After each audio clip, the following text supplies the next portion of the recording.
Okay, the microphone is turned on. Good afternoon, good evening, good morning, or good day to everyone out there. Welcome to the Icelandic volcano eruption day 20. And I see we've got quite a few people in the channel already, which is really cool.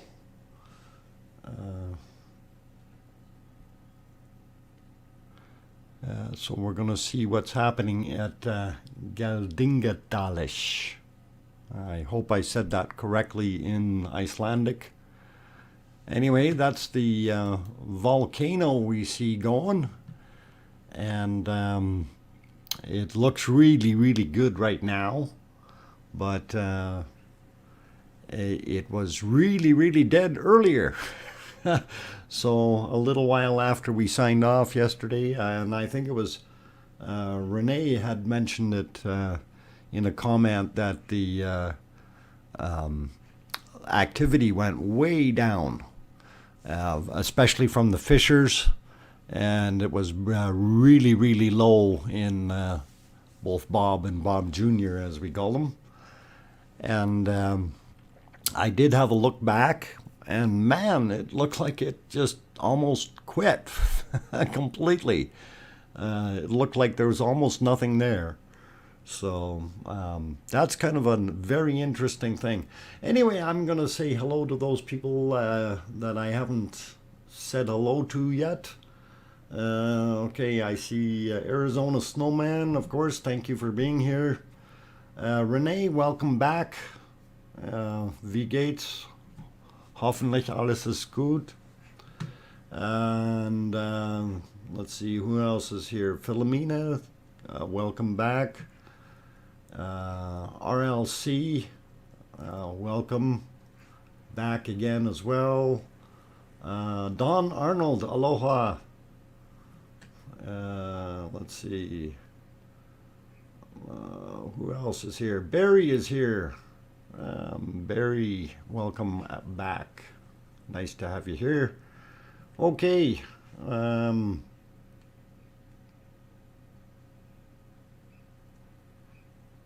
Okay, alles ist super.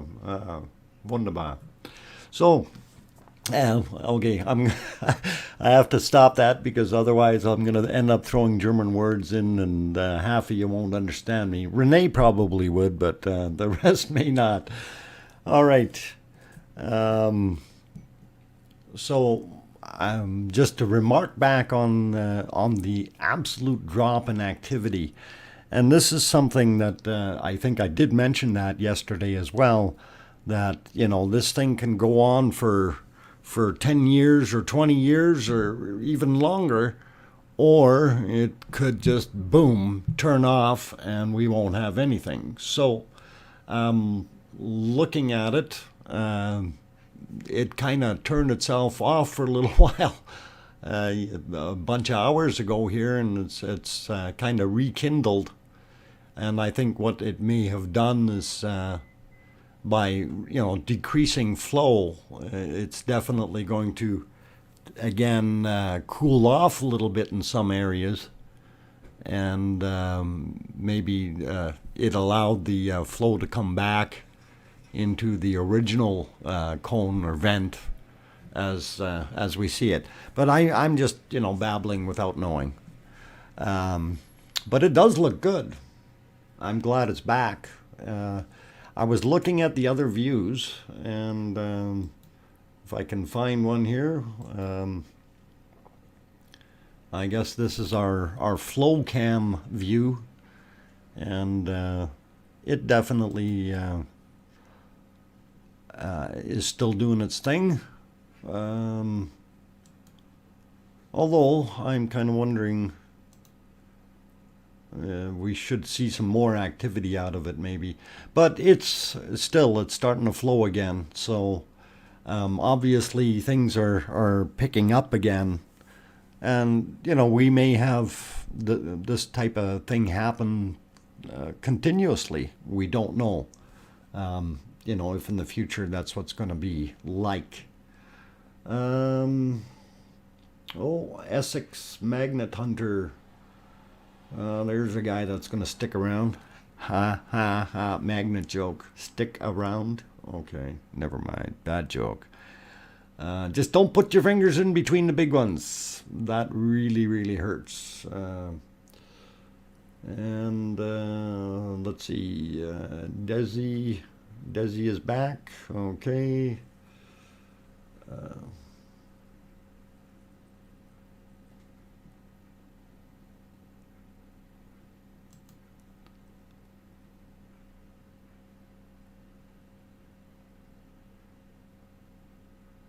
It's U99. Zeho99. Did I say that right? We'll see if I actually got it. All right. Call him Carrot Nose. Yeah, maybe.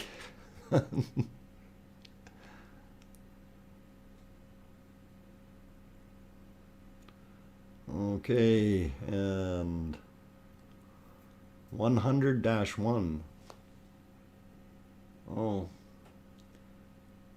No, that's... Oh, okay. I guess depends on how you look at it, Barry. But that's a good analogy. That's what I said, Zeho99. Zeho. Okay. We're going to switch it back to the other view, though, because I think that one looked a little bit prettier. And get that going. There we go.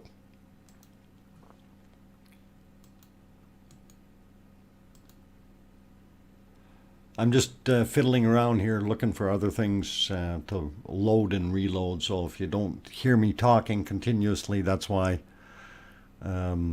I have to concentrate on what I'm actually looking at. Oop, and I just boo-booed. That's what happens. Oh well. I can fix it though. We have the technology.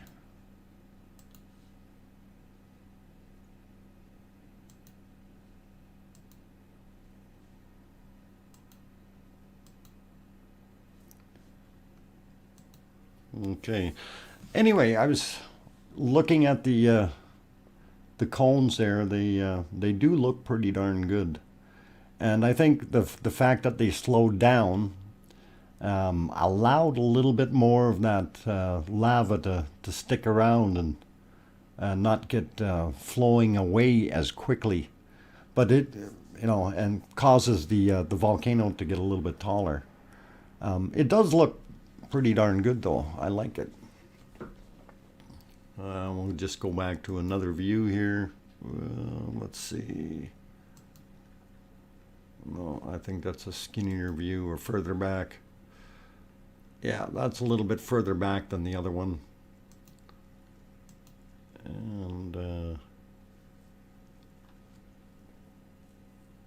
it looks like flow is starting to flow a little bit more. We'll go to that one right away as well. Alrighty, okay. Just trying to read some of these things, Doc. Some scientists are thinking the activity is rising and falling with the tides of the ocean.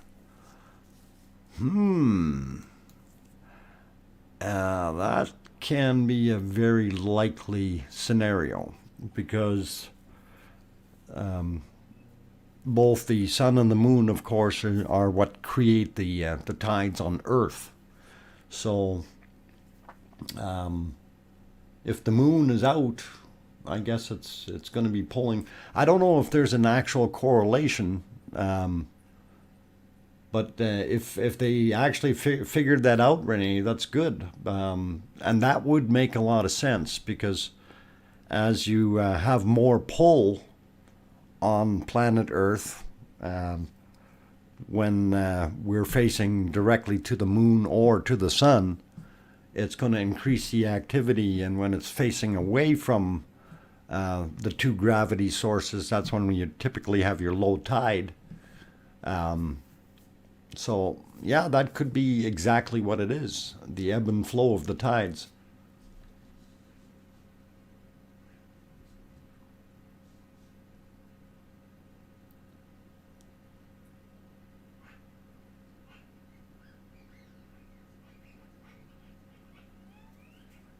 $1,500 kilometers northeast of Phoenix? No, I'm 1,800 miles north of Phoenix. But close enough. I'm kidding, it doesn't matter. No, I don't know if we can get close enough to give the volcano a Guinness. It's still pretty warm, and all the area around it is all lava bed basically, and I don't think I'd want to be walking up to it. I think that stuff's still a little soft underneath there.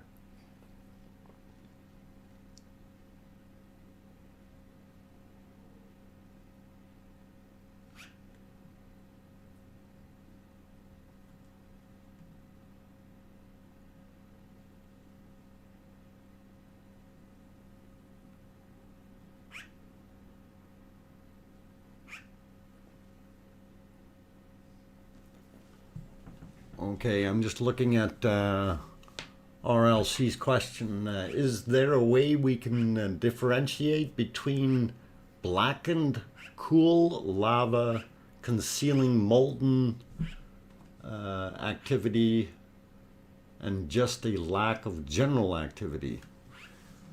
I don't know. Have to ponder that. Black and cool lava concealing molten activity.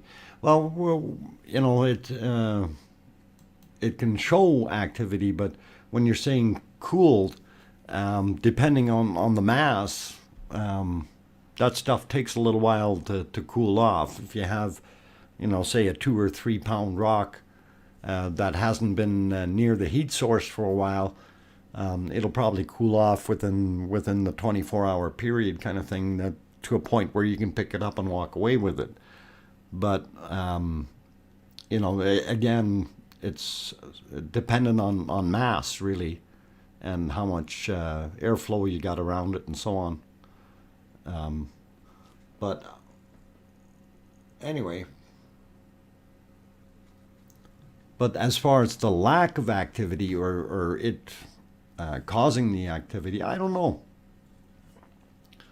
On some islands, it's complete opposite. When the tide is low, it does not produce pressure against the magma chamber, and so the cracks can open for an eruption. Yeah, you might be right there, Renee.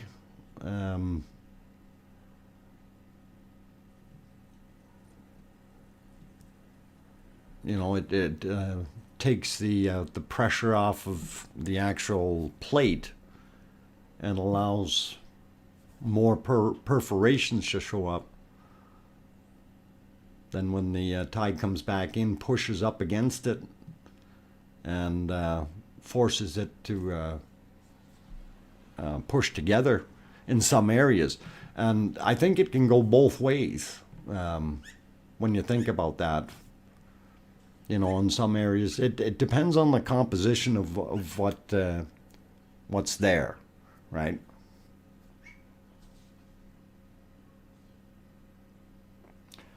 If you have an infrared app on your cell phone, yes, that definitely does help with finding heat.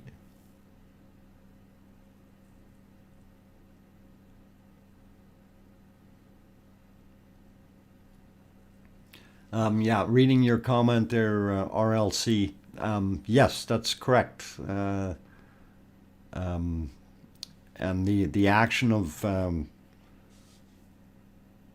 the gravity, because it's spinning, because both Europa and Jupiter are spinning, that causes the gravity position to change within Europa, and hence creating a tide of sorts, right? Now, I don't know if there's any influence from the other moons, but Jupiter's a big daddy, so I don't think that really matters. But that's a good point.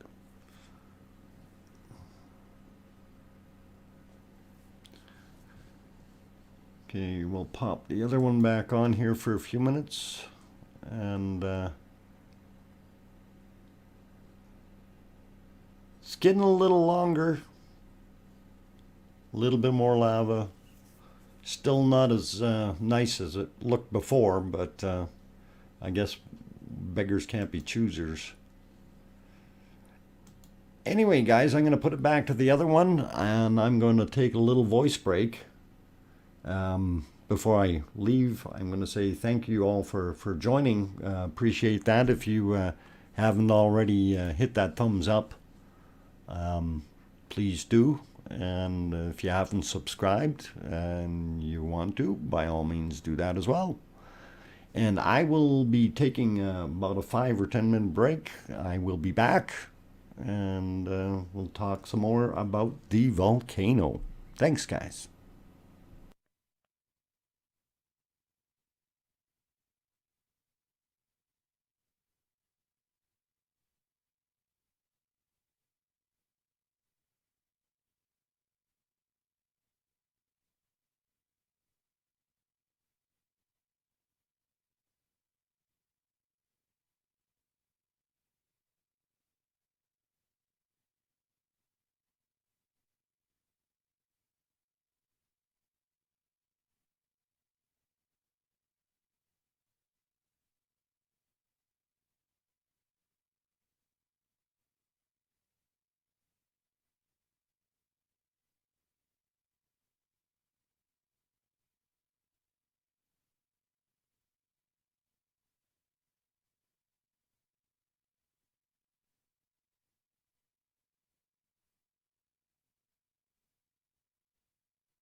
Okay, I'm back, but don't anybody tell LRC, or what is it?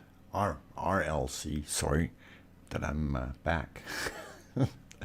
Anyway, hey, yes, it is mesmerizing. Watching that volcano it's literally, it's hypnotic. Looking at it, it's surreal, you know. It'll get you that way. Why can't I hear you talk? Okay, I hope you can hear me now. I wasn't talking earlier. That's why. Hi, hon. Glad you're here. Thanks for stopping in.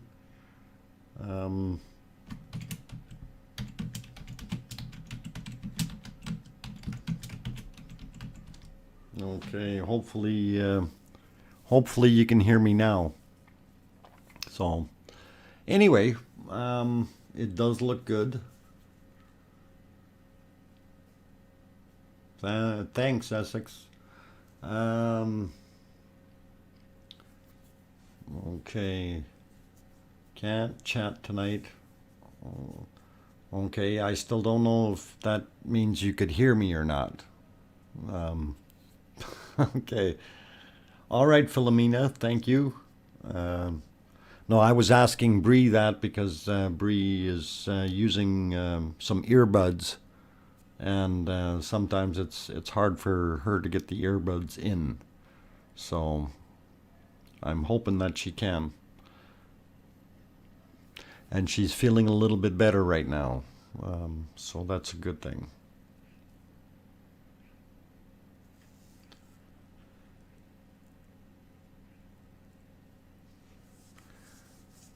But anyway, we'll get back to the volcano thing, since that's what we're here for. It's actually, you know, as we were talking about it being mesmerizing or literally hypnotic when you start staring at this thing, and it can, you know, really capture you in that sense. Now, I don't know if you guys remember how big that cone actually is getting from the back side every time it ejects a shot over the back side of the vent. You know, it's building that cone up bigger and bigger and bigger. So hopefully we'll be able to get some daytime aerial shots from the backside. I really would like to see that a little bit closer up than the other shot that I had from the 31st, which is already somewhat aged in that sense. Maybe I have to see if somebody has got some new aerial shots out there from today, since it was a little nicer there. And I'm on the hunt for showing those maps that we had yesterday. Let's see if this was the right one. Yeah, I'm going to bring that map up again that they emailed me yesterday, and or put the link in the channel, I guess is what we did. So, but this shows you where everything lays or lies, and it's quite interesting to see, you know, that it's spread out as far as it did, that type of thing. And it also shows you the camera locations, but not necessarily which direction the cameras are pointed. The one that we call the flow cam, it's pointing to the east there, and it's actually directed, I guess it would be kind of southwestish or something is the actual direction that we're viewing it at. Anyway, that I just thought I'd throw that guy back up there. And speaking of the flow cam, it looks a little out of focus. I don't know why it's like that, but maybe they're shooting. Well, they are shooting over top of the that lava bed that was laying down below, so that may be generating some heat and causing the air to be a little bit turbulent, so we don't see the best quality picture. But I'll throw back on the hypnotic one, and we'll keep looking at that for now.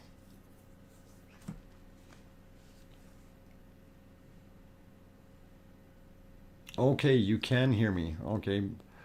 Bye, sweetie. And yes, she is in the hospice. Okay, guys. You take care, Bree. I'll talk to you in a bit. Anyway, back to the hypnotic looking view of this volcano. It's churning up pretty good inside that vent. I certainly wouldn't want to be close to it. And now we've got a little bit more flow coming from the other one, from the bigger one. Or, sorry, I should say Bob, not Bob Jr., right? Looks pretty awesome.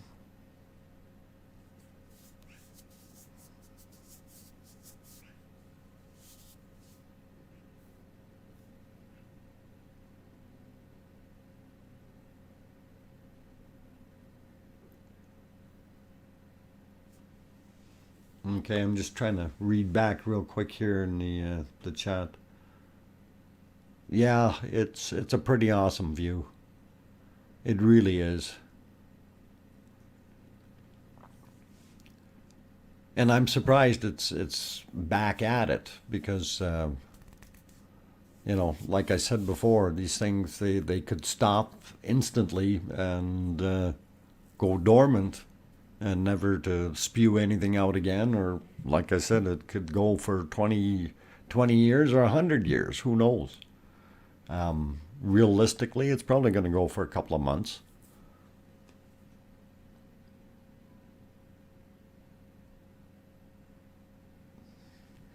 Yes, they do. I think because they slowed down so much this morning, I think that really had an effect on it by allowing the outsides to build up a little bit more because it's not flowing away as quickly.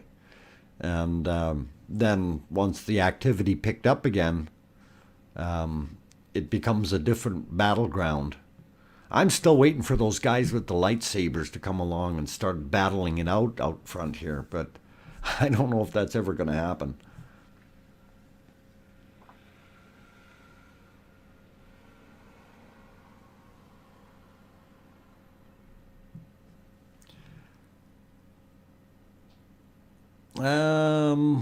Yeah, it does kind of look like it is slow motion, doesn't it? When you're looking at the stuff, and really, it's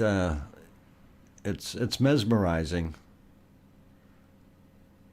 But yeah, it does kind of look like slow motion. I don't know if that's just an effect of the light or how we're looking at it, but it is very, very interesting.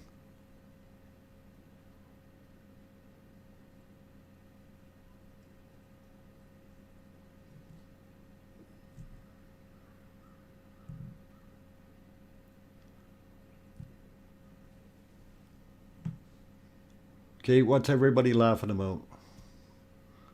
Uh,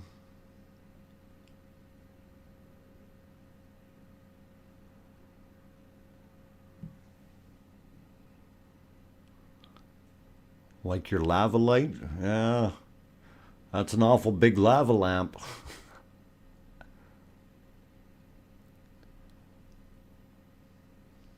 And it definitely doesn't look like a hot dog anymore.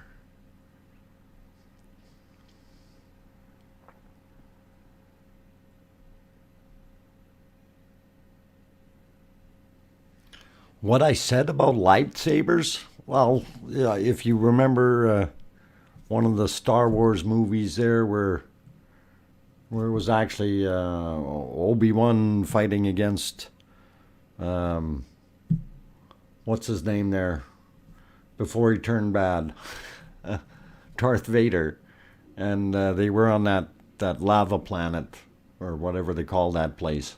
I can't remember what it was, but they were fighting with lightsabers. This is kind of the same kind of scene. Okay. Oh, that's why you're laughing. Well, I don't know. Maybe we can have some fun. Let's see.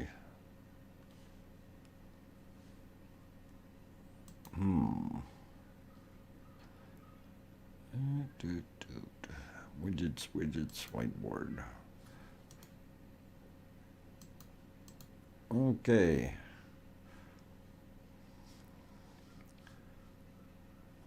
Let's see what we got for lightsabers. I think the fluorescent green one is Luke. And he'll come over here. And we'll have to give that thing a handle right away. And then we'll have to get one of the other guys. And I guess we'll give the other one a red one. Lightsabers, come on, guys. Right click, color, or we'll give them an orange one. And we'll have them battling over here with lightsabers. Across the interzone. I heard that would be fun. Okay. All right. I got to finish drawing my lightsabers here, guys. Hang on.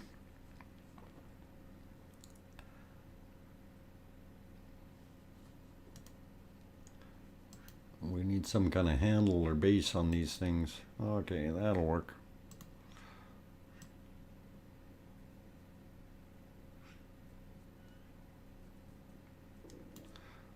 Okay, there's one.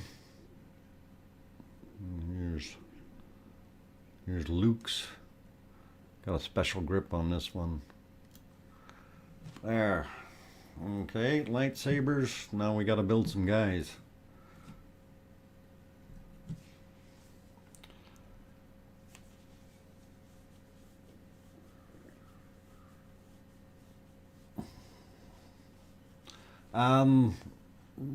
Renal, the lava is consistent of about 80% silica, and you've got between 12 and 15% iron and steel in there, and the rest is variants of other chemicals and or minerals, I should say, that are molten in there. So that's mostly silica. So that makes some pretty decent basalts there.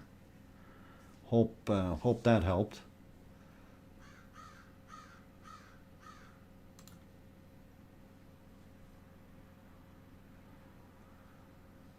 What kind of word is that? Zeho99. Zero, I can't even pronounce that. Okay, never mind. Draw the Millennium Falcon. Oh my God. No, I can't. I need a picture of the Millennium Falcon to be able to do that.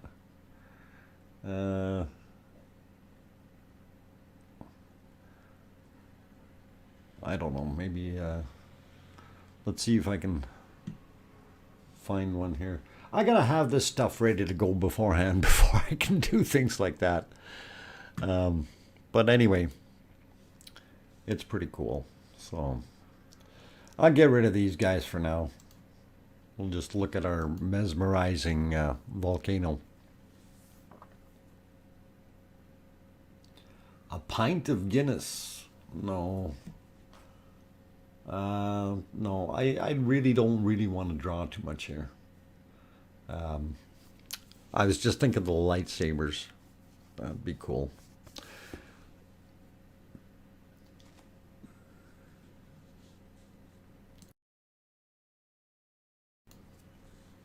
Excuse me. Okay, let's see what we got in the other one here.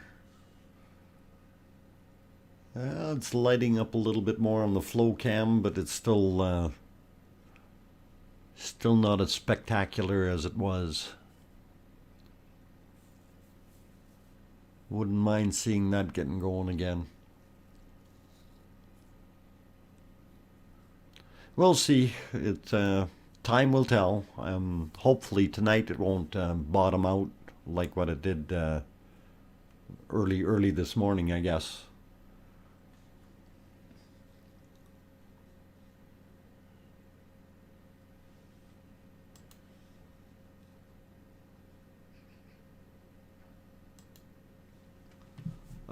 Just looking here, I've tried watching the long view cam where I can see all three vents at the same time to see if I can spot a synchronous between the spurts. Yeah, I've really there when you're looking at them, there really isn't. From what I've seen, I mean, even you look at Bob and Bob Jr. here. You think because they're so darn close that they'd be spurting up at the same time, but definitely not. So that means the vents are further down as where they're tied together somehow, or they're completely, two distinct vents side by side. Let's see what else we got.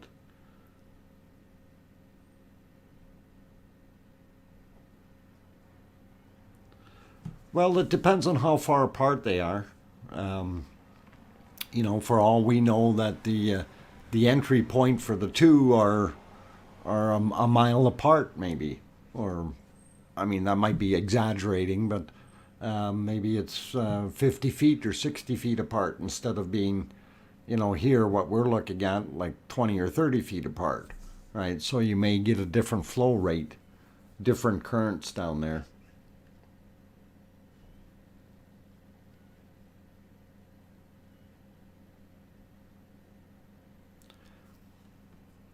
Because the tubes or vents are not the same length. And also not the same widths or diameters, whatever you want to call it. They can't handle the same flow capacity. And some of these are just going through cracks and stuff. And they're being forced up in certain directions, right? So over time, it may soften up and make it more of a literal tube coming up. But typically, like even in, and I think about the old kimberlites, when you actually look at the old volcano after it's died, there's an actual hole down in through the the old volcanic rock that's in there, the lava that's stayed in there, and basically turned into a hard rock. But you usually find a path down to a certain point, and then it will have been collapsed or pushed together because of pressures from the outside, right? Nature abhors a vacuum, of course, so it pushes material into those places.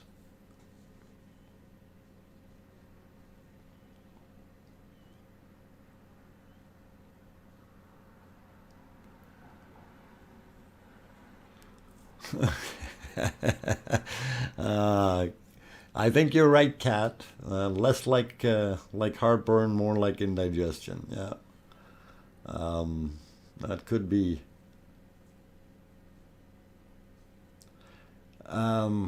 Renal, yeah, the flow would definitely be changing or varying from place to place. And again, like I say, it's the time duration and the size and volume that's going up that crack or vent, if you will.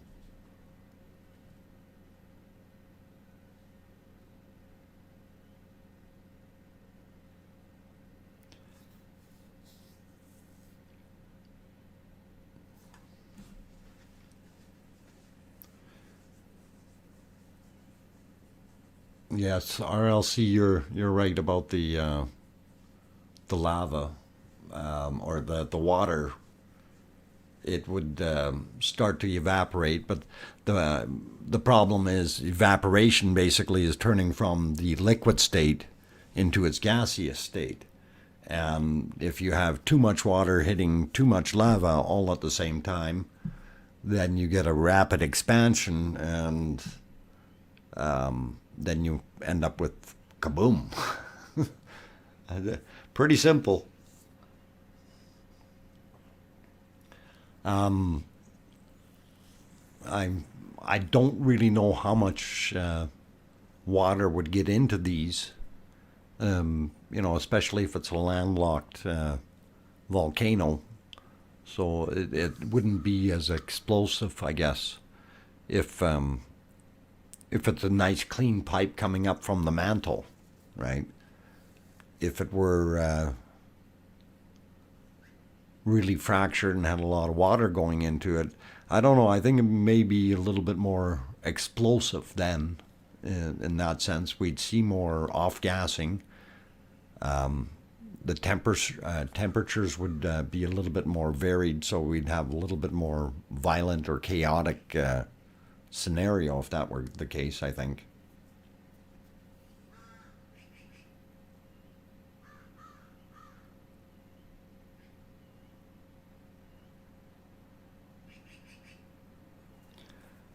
Yes, Barry, that's correct. That they were two smaller ones, and that those two merged into one, basically. Good evening, Status Quo. Thanks for popping in. Nice to have you in. Have you back again.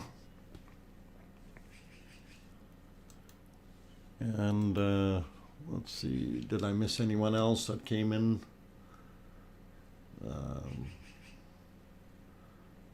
Oh, Gary was there.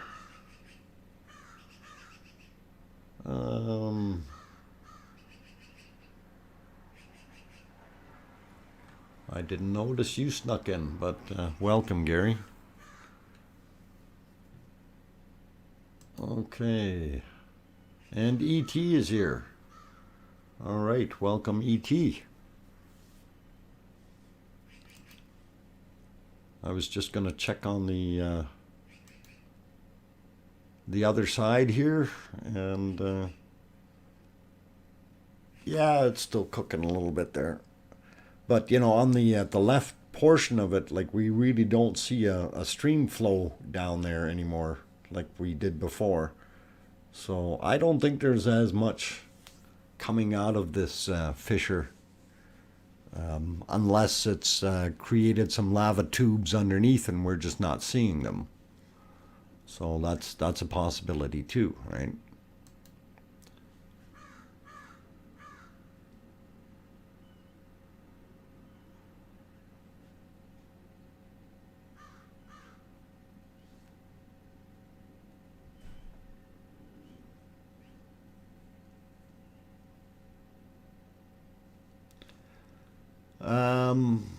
RLC,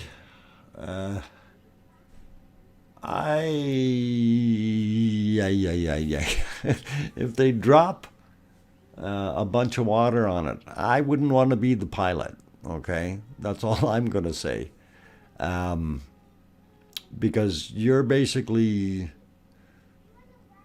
creating kind of a hydrogen bomb. I don't know. I really don't know what the explosion would be like if you drop, and again, it depends on volume, right? Duchess of Elements, welcome. And thank you for subscribing. I appreciate that.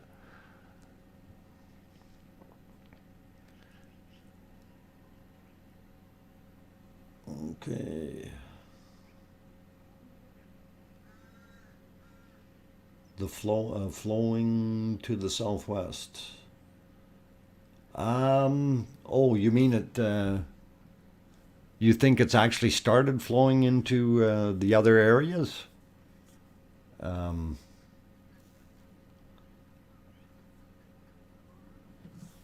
Barry, because I thought it was still flowing. Well.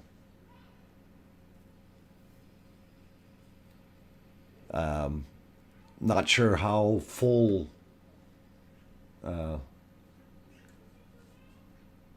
this valley is yet. This Geldingadalish Valley. Yeah, I guess that is valley in there somewhere. Anyway, I'm pretty sure like the actual valley is at capacity, so that lava has to start going somewhere as well. So I wasn't aware of where it was going today.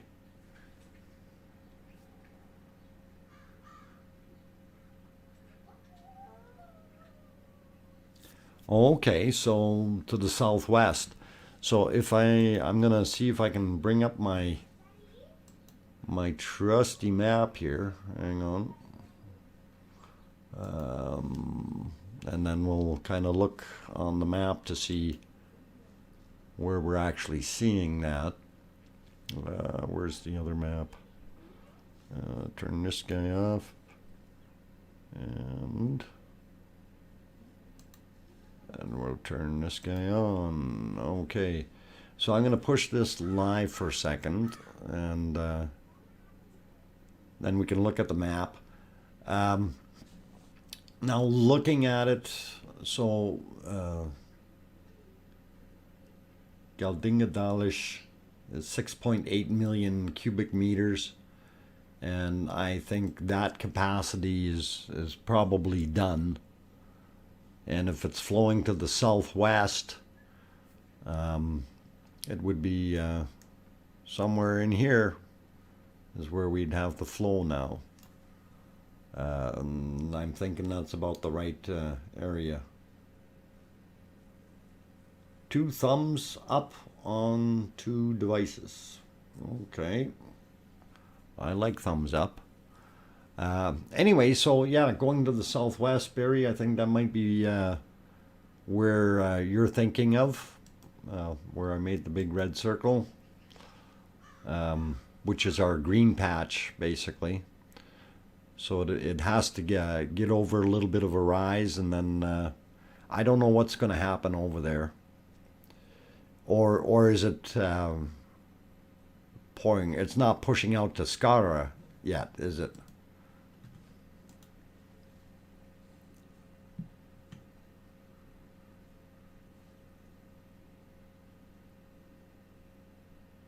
Oh, the vent they call flow. Okay. So that's going to the southwest. Okay. Well, I wonder if okay, if that's still, depending on which side of the ridgeline that's flowing on, if it's going to the southwest, it may end up going through and building up over at Skaro.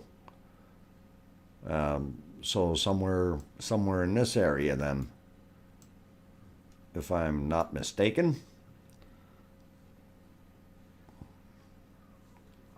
So hopefully that's interesting anyway. So yeah, but speaking of, where it does have the opportunities to go, so if there's no room or it builds up too much on the Skaro side, we know the capacity of Maradalish is 44.7 million cubic meters, so it's gonna all flow that way if it has no blockages, right? And this is what I mentioned before. We could end up with some interesting things happen, and it could all start flowing to the southwest, right? Okay. Well, if it's right on the high point, then it shouldn't have any problems flowing out. But it's interesting. Let me go and put that back on our volcanic activity here. Well, I'll get a little further away. Okay. So, yeah, that is kind of neat, though. As long as it keeps flowing in that area, though, it's building up the landmass, filling it up, and eventually it has to keep going somewhere. and it's going to find the pockets or the low pockets and fill those up. Oh, okay. No. Okay. All three vents are pooling nicely as they were. Okay. Yeah, I wish we had better camera view, but you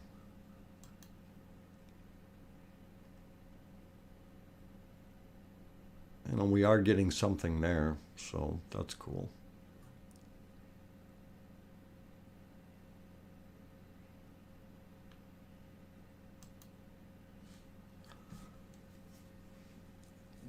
Hi, Duchess of Elements. Welcome. Aloha. Mahalo. I think if I said that right. Mahalo? Mahalo. Welcome. Uh, I was in Hawaii once on Oahu back in 2016, before COVID and all that nice stuff. Went there for a week. Thought it was interesting. Windy as heck on the wayward side there, or whatever they call that, North Beach or something. I can't remember what they called the beach, but a lot of surfers out there and stuff. It looked pretty cool. Drove all the way around the darn thing, the island, all the way around. Actually, made videos of it too, and never did publish them. So, oh, you live on Oahu? Okay, cool. North Shore, yep, that's the place where they have the big waves and the surfers. And man, was it windy! And a couple things that they had up there is those the guys with they got, I guess, a surfboard on their feet and a smaller version of it, and a kite pulling them. And these guys were whipping around there. Man, are those things fast! You know, doing 60 or 70 miles an hour on a board, scooting sideways across the water. Like, I mean, that's pretty crazy. Won't get me doing that, but interesting to watch. Some of these guys are really good at what they're doing. They do flips up in the air and things like that. That's pretty awesome.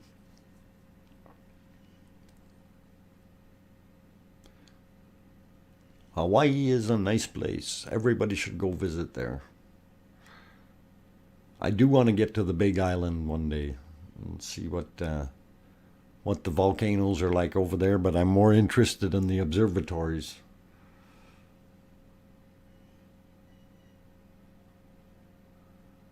Thumbs up sparks the algorithm. Yes, it does, ladies and gentlemen. Please do give it a thumbs up if you haven't already. It helps out a whole bunch. Thank you very much for saying that, Status Quo. And I do need to take a little voice break here again, so I'll be back in a few.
Okay, I am back. I hope I didn't scare anyone by popping on. And hey, Bob, nice of you to show up.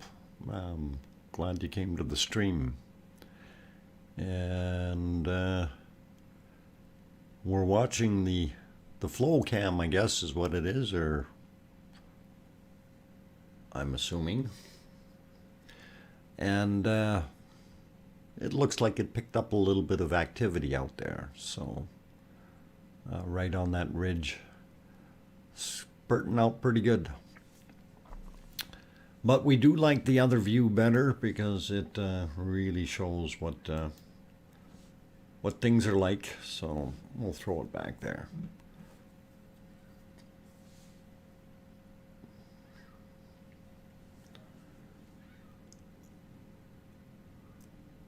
So yeah, I'm kind of gonna have to see if we can keep an eye on tides there in Iceland and see whether it's low tide or high tide or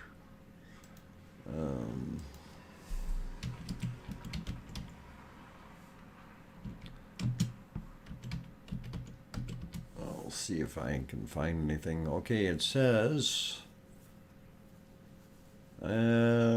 April 7th. That would be today. That would be yesterday. That's not what I want. I need today's.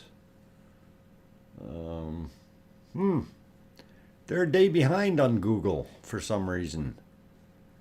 Time forecasts. Okay. Everything but. Okay, well, I'm going to get back to the stream. I'll have to see if I can bring that up for tomorrow's stream. We'll throw that in there and hopefully be able to determine whether or not we can see it conforming to the tides, you know, whether it increases with low tide or high tide. We'll have to take a look at that and see if we do get an actual correlation.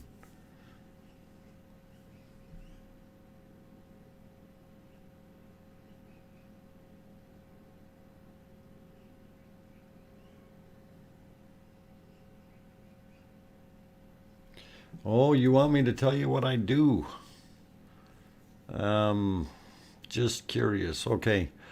I am, I guess, just say I'm an electronics technician and I work in the security field. I do have some other skills other than the electronics parts, and that's got to do with some safes and things like that. But that's minimal stuff. But that's basically the occupation. I work with alarm systems, access control systems, and camera systems. And yes, Kim, I got my paperwork done. Thank you. Had to do that. That's important stuff. Otherwise, you don't get paid. Oh. So I hope that answers your question, RLC. That's kind of what I do. I've been doing it for a long time, so I'm kind of known in the industry, and I have certain talents that others may not, but whatever. Anyway, won't get into that. That's other stuff. Okay. Yeah, it gives you a little bit of an idea. So when, you know, you look at stuff like putting together streams and getting them going in my own cameras and so on, that's where that knowledge comes from. Yeah, I don't know James Bond. I've never met him. Yes, thanks, Arizona Snowman. I do have some nice sky cams. I try to do that on the other stream. Actually, I have multiple cameras pointing at the sky, but we're not always looking at all of them. And on that stream, that's why I made it a 4 or quad display, so we can actually see different angles. And that's what I wanted to start up with my Solar Sky channel, and actually get that going. And I wanted to do just sky viewing, but that's pretty boring. So if you don't see anything other than clouds or empty sky, it really doesn't do a lot. Kim is a security guard. A security guard. Probably uses the camera systems that I install. That type of thing. Yes, I have the bunnies. Speaking of bunnies, I should go see if what's on that camera. No bunnies there right now. Let's swing that one around so I can see if the other bunny came back. No bunnies. Probably hiding under the tree. Darn it. It's a nice place for the rabbit. Oh, hang on. I just found a rabbit.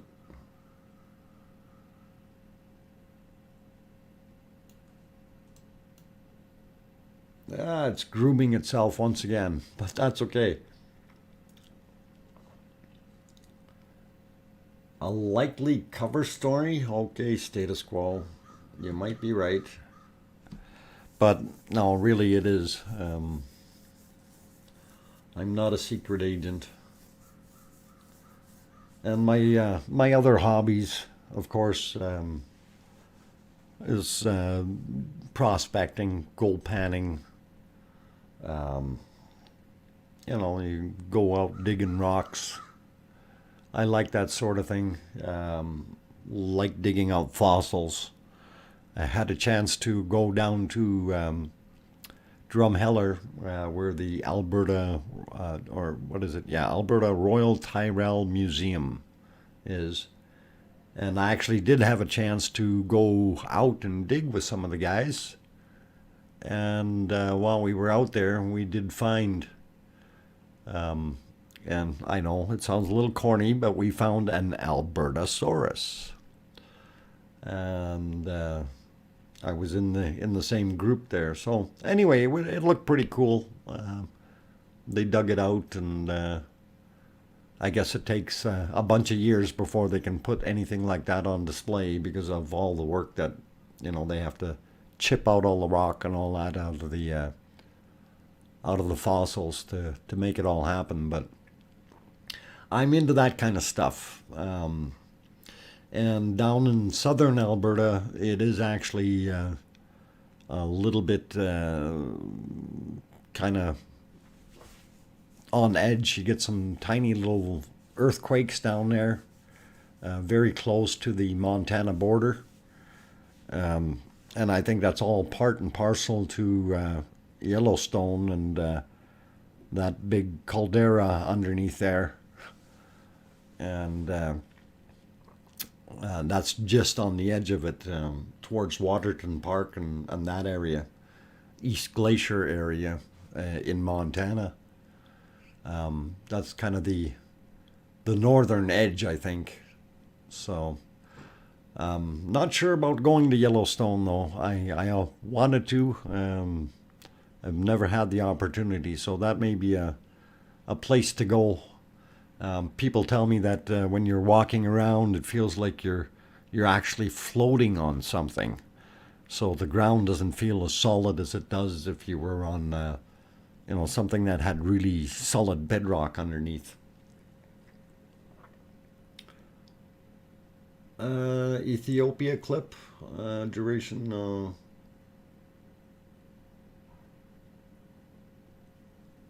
Okay. No, I hadn't seen that RLC. Sorry. I'll maybe have a a boo at it after I'm finished streaming for today.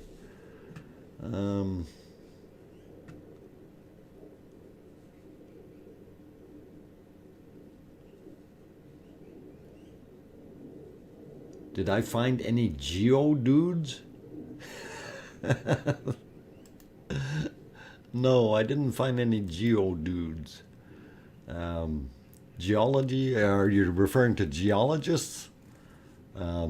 Yes, I do know a few geologists and some other prospectors as well.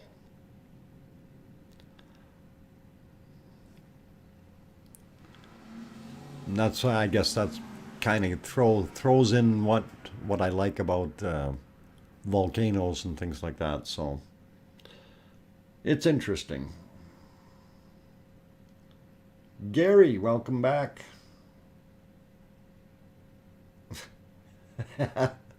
Okay, geodes. All right, now I get it. Actually, you know, that's something we haven't found up here. I wish they did have some. They do have some in further, I guess in Montana there's some, and then south from there. There's also in British Columbia there's some.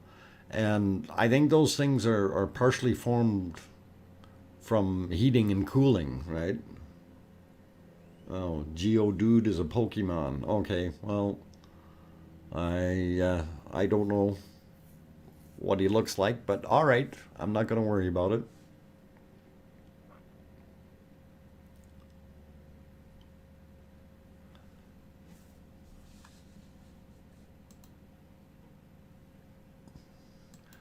Okay, we've been streaming for about an hour and a half. I will go to about the 2 hour mark tonight. We should be all right with that.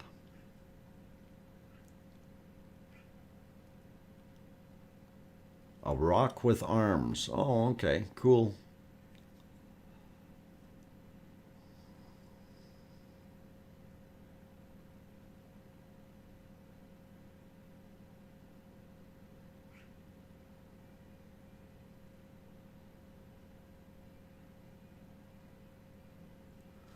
Okay, I'm just reading what you put on here, status quo. Okay, I was given a very large sample of gaspite or gaspite. I'm not sure how to pronounce that.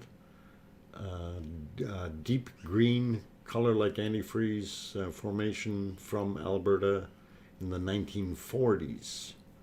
Okay, quite beautiful specimen. Do you know where it came from? Because there are a few places that we do have, because we border the Rockies. You know, we have some of the mountains right in here. Now, I do know, like I say, down south, right towards the Montana border, we do have some very interesting ground formation there. But I also do know out by Rocky Mountain House, we have some very old volcanoes there, and there's a few kimberlites that you can actually get to. And yes, those particular ones, they form some very interesting rocks when they were cooling off. So I'm wondering if that's where they got it from. Probably around Rocky Mountain House. So central west Alberta, basically. Alberta is a really varied area because it's so large. Up in the northern parts, there's a lot of land up there that is just muskeg and swamp. It's really not a good place for anyone to live. So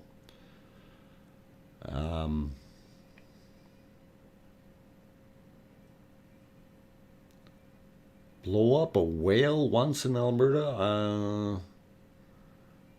Well, if they blew up a whale, I really don't know where that would have been, because I I wasn't here in the 70s, so I don't know. I came to Alberta in, what was it, 77, 78, somewhere, yeah, in 78. So I don't know if there was something that happened before that. I don't know. But I don't know where we would get a whale from. Unless it's in an aquarium.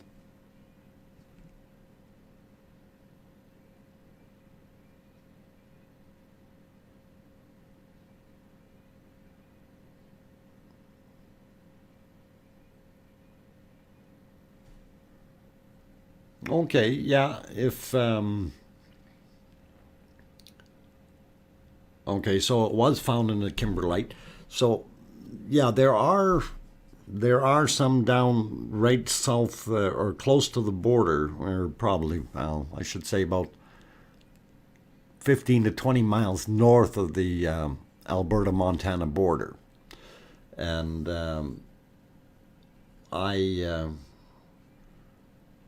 I've gone looking for them, but I couldn't find them.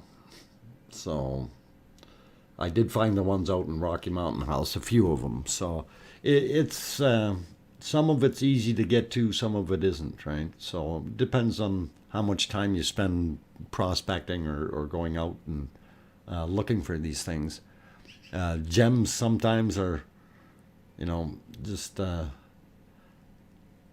very easy to find in some places and very, very difficult to find in others. And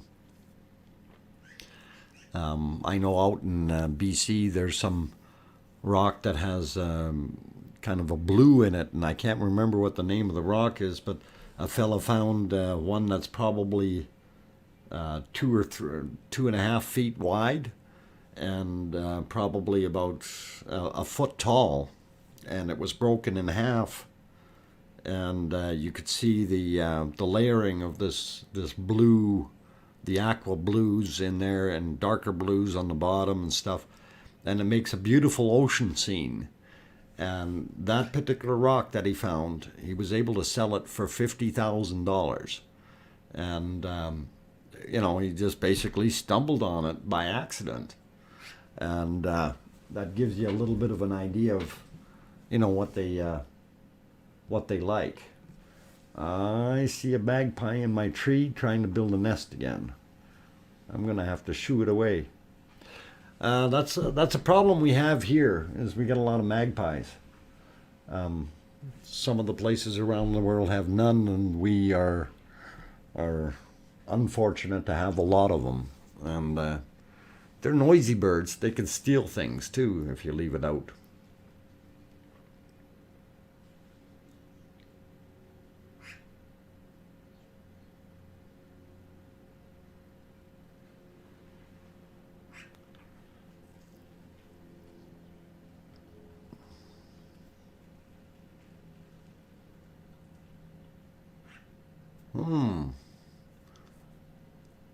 I didn't think it was. It wouldn't have been in Alberta. It would had to have been somewhere else. The U.S. It was okay. Yes, I did see that video where they blew that whale up, and there was kibbles and bits everywhere of it. I mean, big chunks. That was years ago, though, that they did that. Yeah, magpies. The big problem is the magpies. We got magpies and ravens, crows, right? And a magpie is basically related to a crow, so they're all the same family. They're stubborn. They're tough. They're hardy birds. If they can survive at 40 below, you're doing pretty good. So, anyway, I'm going to go take another a little break here, guys. By all means, carry on with chatting. I'll flip through the channels here and see if I can find anything new and interesting in the meantime. We're seeing a little bit more activity from the other fisher. maybe it'll turn into a real volcano. We'll see. And that does look like it's got, the complete wide opening yet. So I don't think it's formed into a cone. It's still seeping out both sides basically. So anyway, I'll be back in a few minutes here, guys. Thank you.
Okay, sneaking back on here. I read that joke. And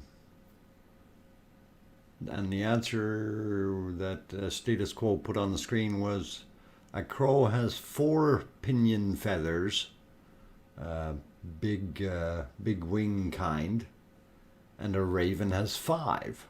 Some say it's a matter of opinion. Caw. Punny, punny, punny. Very good.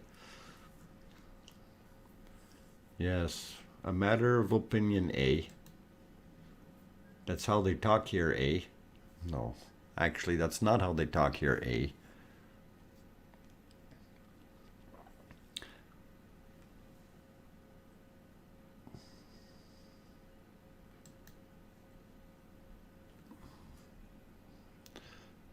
You want to talk about exploding bobs? Well, all you need to do is add a few tons of water, and it'll go up like a nuclear bomb.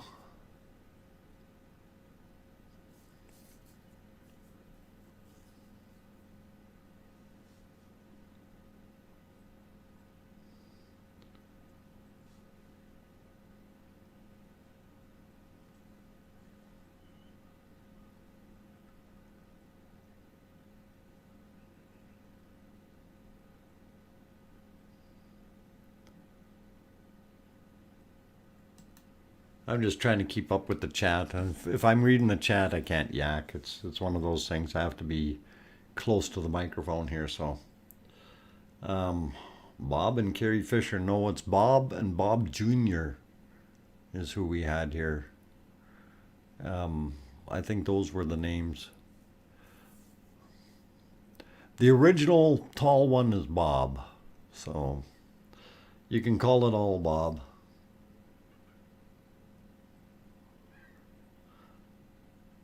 Yeah, you could you could put some liquid nitrogen in there. I'm sure that'll go like a banshee too. I'm glad you have, Barry. I'm sure that was an experience, right?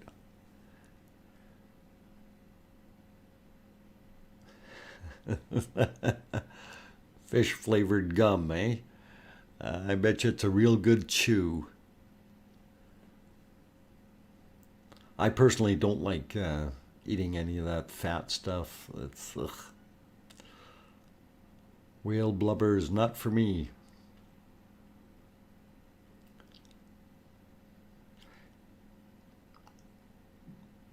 Funny thing is, lots of fish have a fair lining of actual fats on them. That's kind of neat. Just like if you get a tuna, like a bluefish tuna, if it doesn't have any marbling of fat in the meat, it becomes very dry, and it's not as good of a fish, I guess.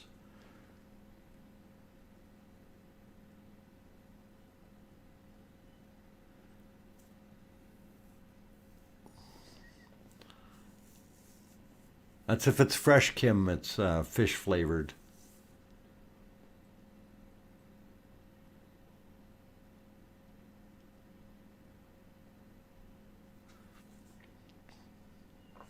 Yeah, BC is a nice province to live in. But, BC stands for bring cash. So if you want to live there, you better bring cash. It's an expensive place to live, especially if you get down into the metropolitan areas of the lower mainland, Vancouver and Burnaby and those areas. Housing is just absolutely ridiculous as far as pricing is concerned. Way higher than most places. Definitely a lot higher than Alberta prices. So it is interesting to see, but it's almost like they've built up a false economy, and it's going to drop around their ears pretty soon. The big concern out there in Vancouver, of course, or in lower mainland area, nothing is really built to high standards of big earthquakes. And we all know that, Vancouver, Seattle, Tacoma, Portland, all the way down to the bottom end of Oregon, that's the Cascadia fault line there, and the plate pushing in underneath the North American plate. And fortunately, we've had a lot of little volcanoes that or little earthquakes there, so it takes some of the pressure off. But it's when those little earthquakes stop that we got to panic. And apparently the so-called big 9.0 plus earthquake is well overdue. And I guess they have them about every 210 years or something. And we're well past that point and waiting for a big one. So the West Coast is going to get a good shaking.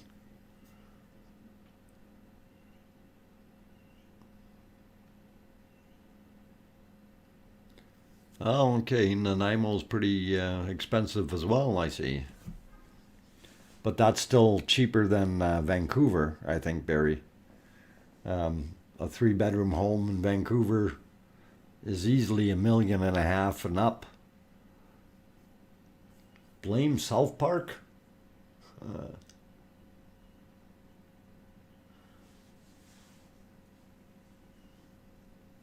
Yes, a lot of them.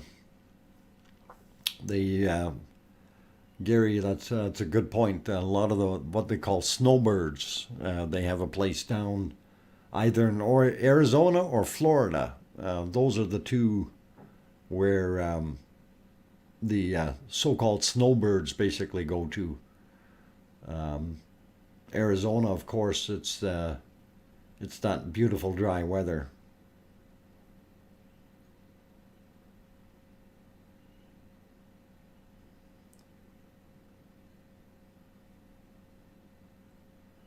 Uh, okay, it'd be rocking and rolling basically. You're not going to get too much baking, but it would be if you had a 9.0 plus out there.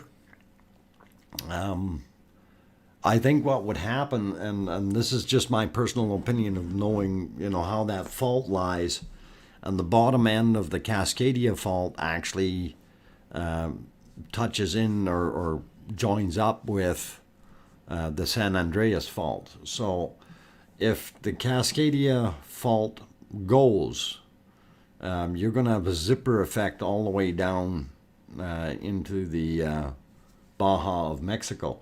So um, it's going to be a mess if that happens, right? And I think anyone who lives out there probably is well aware of it. Um, Yet they still live out there. So go figure.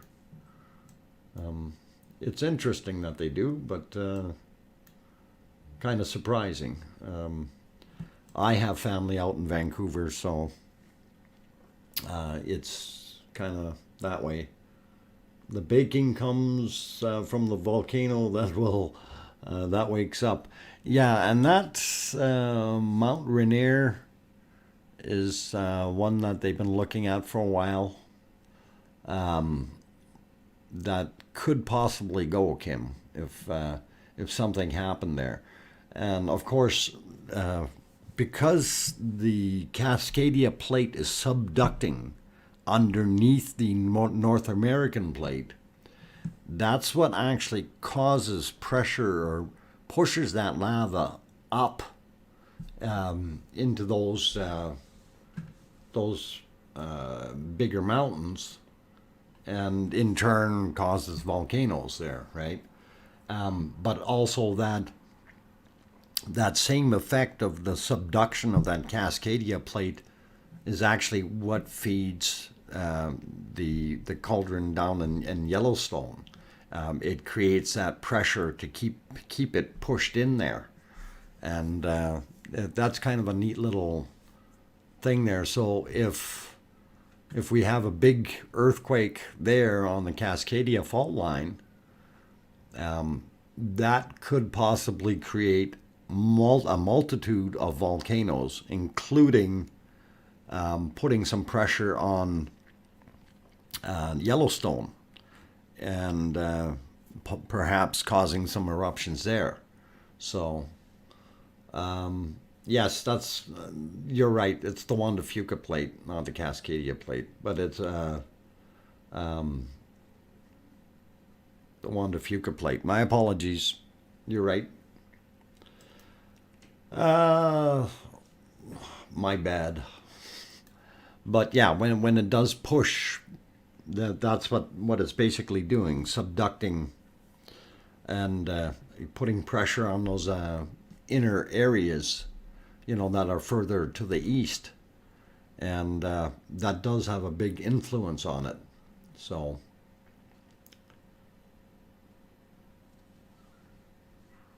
ultra scoobed,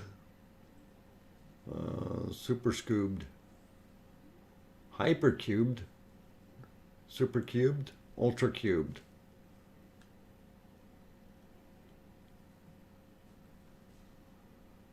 Okay, I'm trying to figure out gigacube fixed.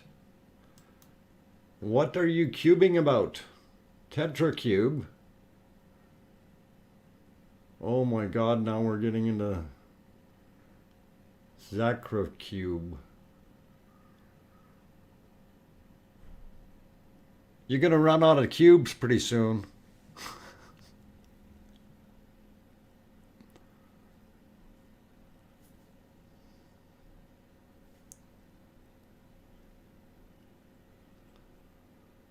No, the plates don't affect Yellowstone, but the reaction of that putting the pressure in there does play a factor in the push against it.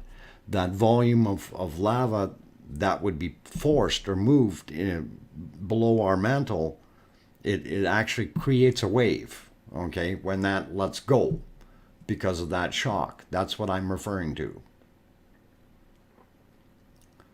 If that makes any sense to you. Zeho99.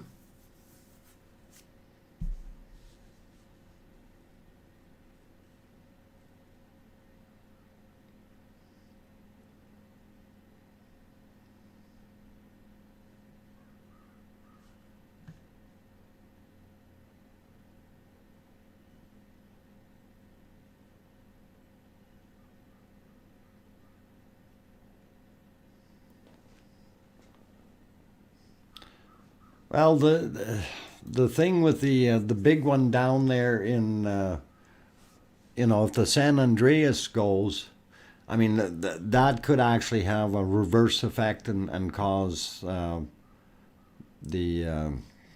Cascadia fissure to go, right. The Juan de Fuca plate pushing in, but that's anyway. It could do that. I think it'd be interesting to see. I really don't want to wish it on anyone, though, because that's kind of going to be a lot of turmoil in that sense.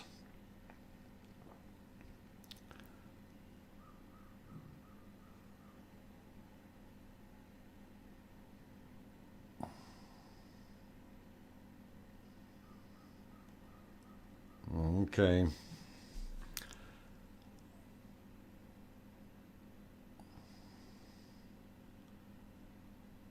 It's about to happen. Yeah, I'm trying to read what's going on in the channel here. So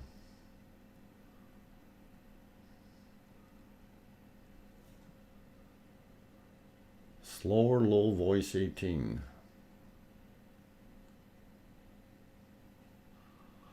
Okay.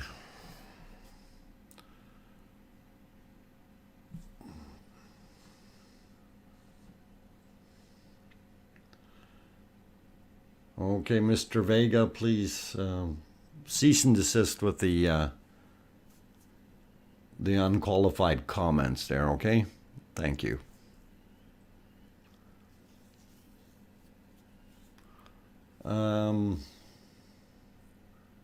Yeah, it is status quo. It is indeed very active. So,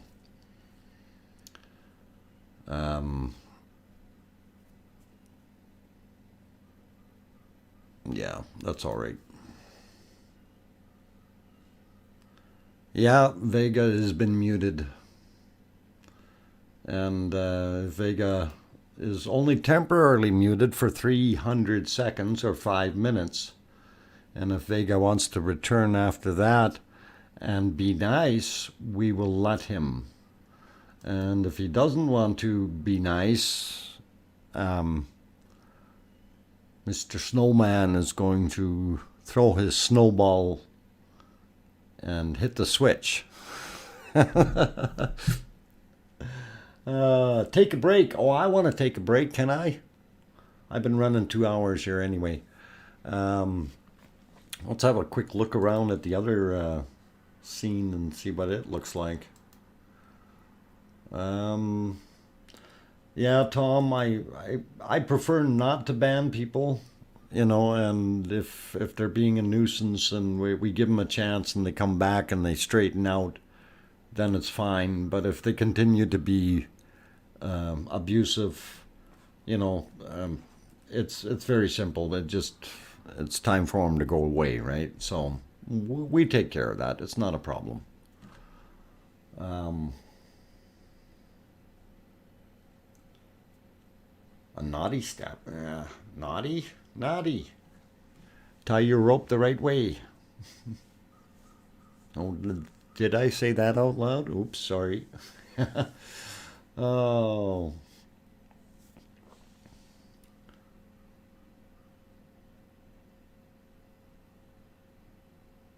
The banner spanner. Yep, it is. It is indeed. Thank you, Duchess of Elements. Are you Duchess of specific elements or just all of them in general? Just curious, you know.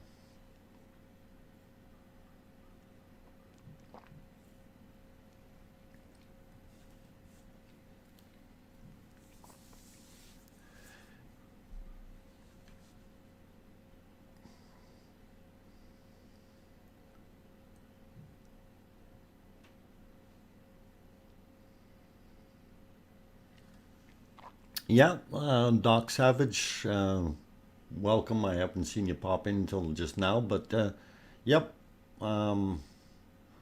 Okay, just all four, Duchess. That's cool. I wonder if you can sing that really high soprano stuff that. Never mind. Seen that in the movie once. Okay. What else we got going on here? Hello from Denver, Colorado.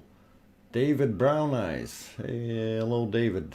And I can watch lava fountains all day. Yeah, they are interesting. I love looking at that stuff. Especially when you have a decent picture, you can get fairly close. And it looks cool. It looks cool, but it's hot.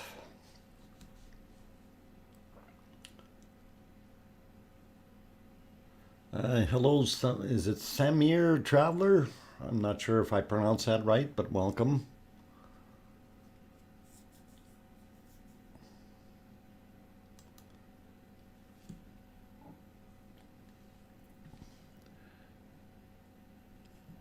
Okay. Well, I'm over the 2 hour mark, guys, and that's a little bit longer than I wanted to run, but I'm going to take a little break here, and we'll maybe run for another 20 minutes after that and go from there. And yeah, thanks, Doc Savage. Glad that you made it.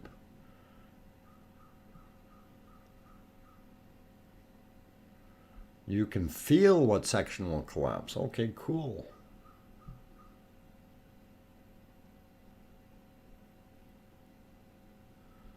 Okay.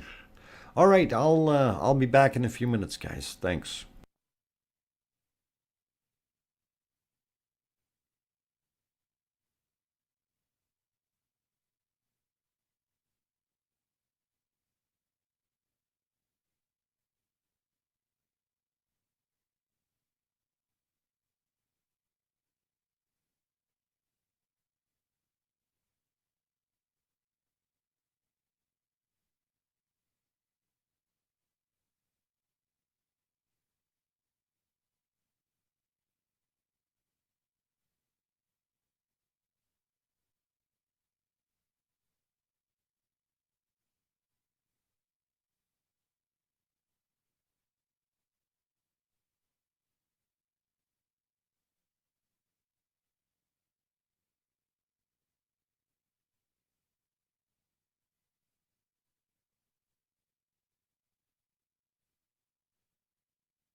Okay, I turned the microphone back on and just wanted to apologize to everyone.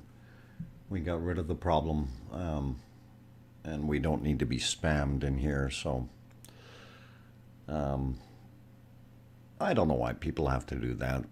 you know, we can all be here and enjoy, have some fun, and watch the volcano. We don't need to be rude towards others, and you know, well, a little bit of fun here and there is fine, and we can get away with that. But when we push it beyond that, it doesn't work.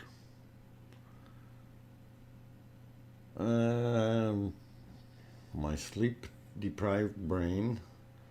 Yes, Kim, you're right. 300 minutes is 5 hours, but it's 300 seconds is what the band time is, and that's only 5 minutes.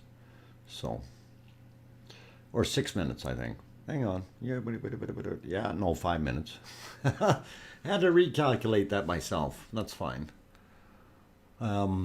Anyway, wanted to make some comments. I see the volcano is still throwing up some good splooshes of lava out of there. And you know, it looks like it's pretty steady. So if we keep it going like that, it should be good. I'm just curious if they're going to set up some extra cameras on where it's actually flowing out of this particular valley, out of the Geldingad. Oh, I'm going to try it again here. Geldingadalash. Or Dalish. Geldingadalish. That's it. Geldingadalish. It's not easy pronouncing Icelandic names. That probably is a whole sentence together or something. I know some words get pretty long, especially German words. You know, speaking German, we do put words together, and it becomes one huge word, right? So it is pretty hard.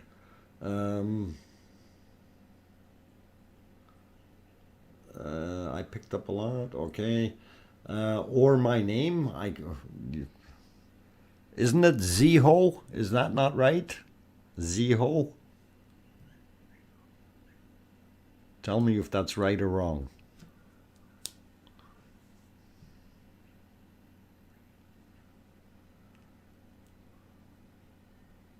Ich hab dich gefragt, auf dein Name ist Ziho. Okay. All right, Wes. I won't call you. Never mind. Ziho.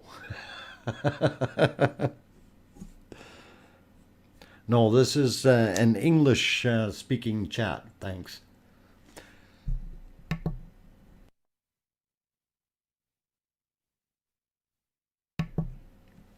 Sorry, had to clear my throat there. Yeah, we want to keep it in English, please, for now. That's the whole idea. But yes, I do speak fluent German, okay? And ja nie говорю по-русски. Я знаю несколько слов. In other words, I don't speak Russian, only a few words.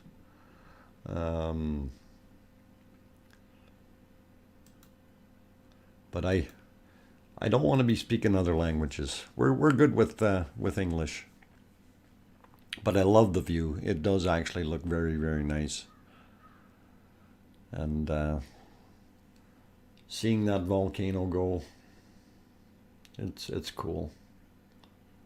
You know Japanese, English, and some Spanish. Okay. This is live feed, Greenland, or Iceland vid. Green Iceland vid. This is actually the RV or RUV.is feed that's being pushed. And I do have the other feeds on here as well. There's the one from the flow cam, I guess is what it was called, is the other view, or looking at the fissure, and it's showing. And no, this is definitely live right now, but I did have some videos I was playing earlier. And no, I'm not there. I'm actually in Edmonton, Alberta, Canada.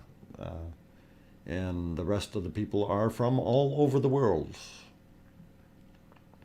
Some people from England, some Canadians, some from the US. And I think we may have had a few from Mexico and places like that as well.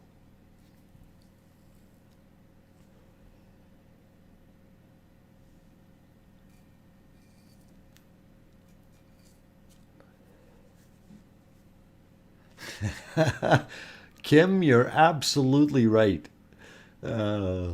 Romantic phrases in German sound like curse words, or sounds like cursing someone's family. Uh, Cursing someone's family in French sounds like romantic phrases. Exactly. Hey, welcome back, Philomena. Yes, you're in Toronto. That's cool. Um, oh, Anders is from Denmark. Well, welcome. Denmark being very close to Germany, where I came from. Um, I'm originally from between Lübeck and Hamburg. So if I say Schleswig-Holstein, you'll probably understand the area, Anders.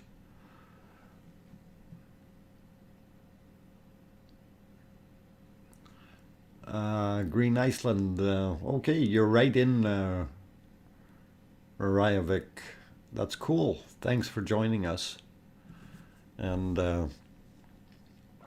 yeah, the love streaming this stuff. It's nice, and I do have to provide criticism or critique on the views, and I think they're doing a bang up job with their camera systems. Great stuff coming out of Iceland.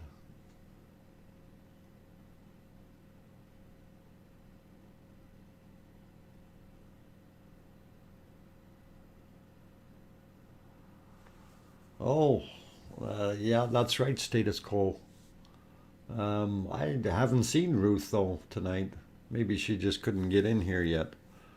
Uh, Old Danish territory. Actually, way back when, it used to be Danish territory, Schleswig-Holstein, or a portion of it anyway. I won't say all of it, but a portion of it. I will agree with that.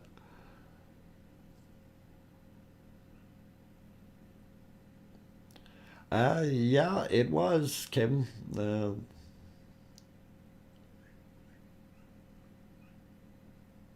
It went all the way to Hamburg. Yeah, but I think there was kind of a cutoff line.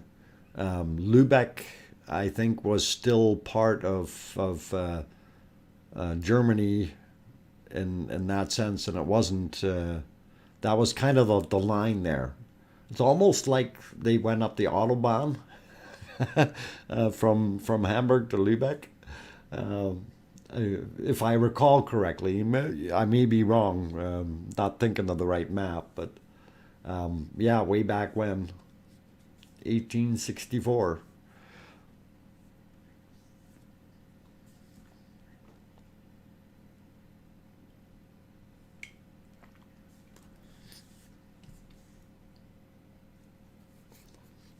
Yeah, that whole area was a lot different, and I remember the old maps of Germany. Germany took like what they called East Prussia. It almost well, it went all the way to Lithuania, all the way along the ocean there, or the North Sea, I guess it is. It was pretty cool back then, and of course, then we had politics and wars and things, and the borders and lines change very quickly when the greedy people push things back and forth and make money off of the innocent. So, anyway, I don't want to be rude towards the people that cause wars, but Most of it is greed, and I think we can live on this spaceship Earth altogether without having that war stuff. We are all on one planet, so we have to get along. So that's the whole idea. Flying through Earth at millions of miles per day, or flying through space, I mean. New England, yeah.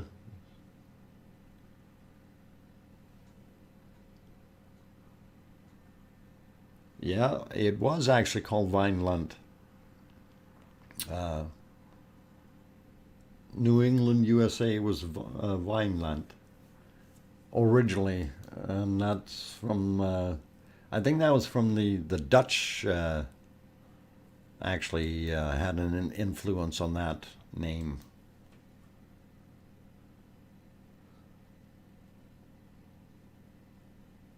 Yeah, a big village. That's about it. And we're just it's more and more and more people all the time. The funny part is they talk about, oh, we have this pandemic of COVID-19 causing all these deaths and stuff. I haven't seen any decrease in the number of increased numbers of humans on this planet. So gotta take the numbers with a little bit of a grain of salt, if you will. Um,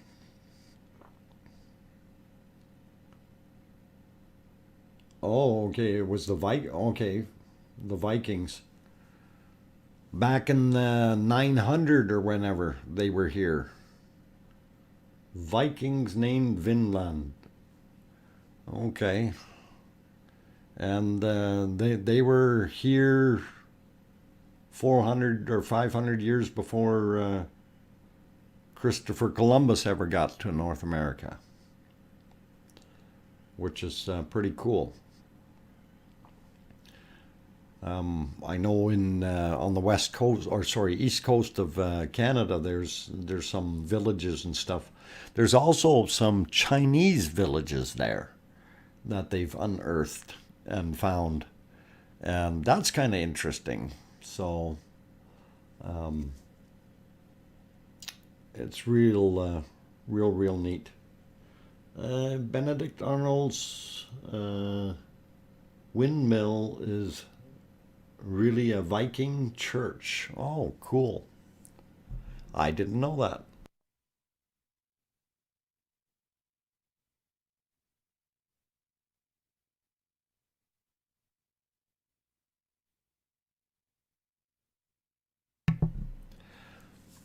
Yeah, actually, I wouldn't mind exploring the East Coast a little bit more. That's one area I've never been to. I've been to New Hampshire and New York and that area, but I haven't really done anything up further up in Maine or Eastern Canada. I've never been in Quebec or east of that. So basically, haven't seen the other half of the country yet. I've seen from Ontario West and all the way up to, oh, let's see, what's the furthest north I was? Fort Simpson, Northwest Territories. So that's a fair ways. Um,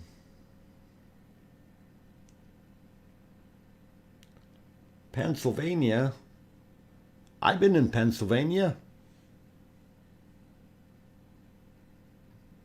Um, cool.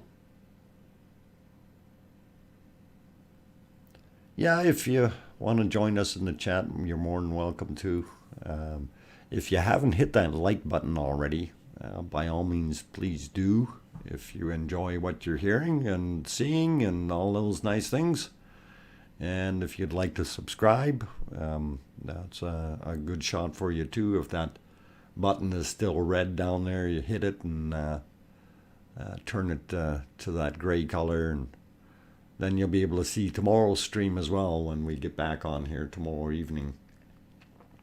Now, with the streams, they will vary in duration and day and time type of thing. I I do have a full-time job, and sometimes it the work gets a little bit pressing, and I get some very long hours. So I don't really have super amounts of time, especially if I'm on call, and that happens every second week, unfortunately, which is something new, and I'm not really liking that. But anyway, getting back to the volcano, we're seeing some pretty good activity still, and I haven't checked to see if the flow rate has changed. Anybody know if anything has changed as far as flow? And I know this morning it would have been way down in comparison to what it is now and what it was previously. So just wondering if anybody had numbers out there on the flow rate. And we'll take another look over at the other vents there from the fissure. And it looks like it's still oozing out pretty good over there. So maybe that will actually develop into an actual cone and build up a little bit more. Would be cool to see, guys. Would really be cool.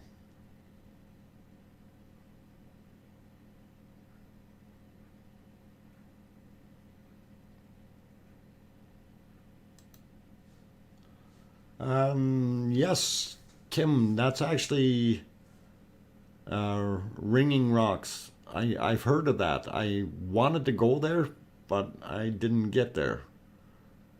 But I did hear of it, so that was definitely in Pennsylvania. But anyway, guys, we're running on 2.5 hours here. I did want to shut down after an hour, so we're carrying on a little bit longer than I wanted to. I will give it a few more minutes here, and then I have to get down and go do my bunny duty, if you know what I'm saying. Actually, I can probably leave this on. Arizona Snowman, are you able to handle things in here for now? I can leave the picture on where it is, and take care of all the good things, and I will be back in a little while. If you can do that. All right, sounds cool, man. Okay, I'll see you guys back in a little bit here. Boy, throat's really getting dry.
Okay, guys and gals, I'm back.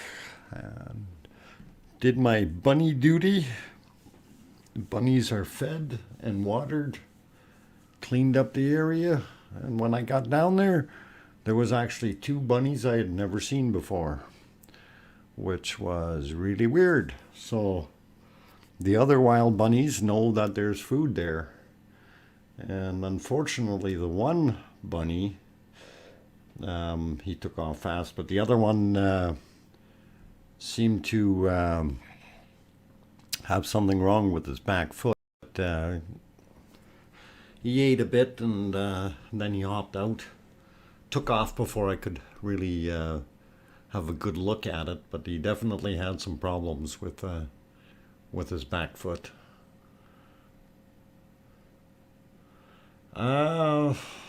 Duchess, I don't think I can stream it all night, but I will.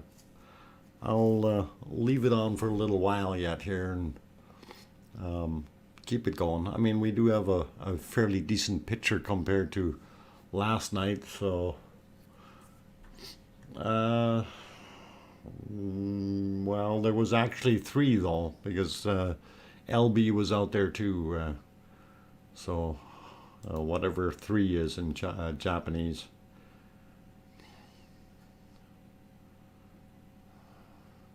Three usagi. However that works. Okay. So, sen usagi. Okay. Got it. Anyway, getting back to the volcano, because this is not the bunny channel. That's on the other channel.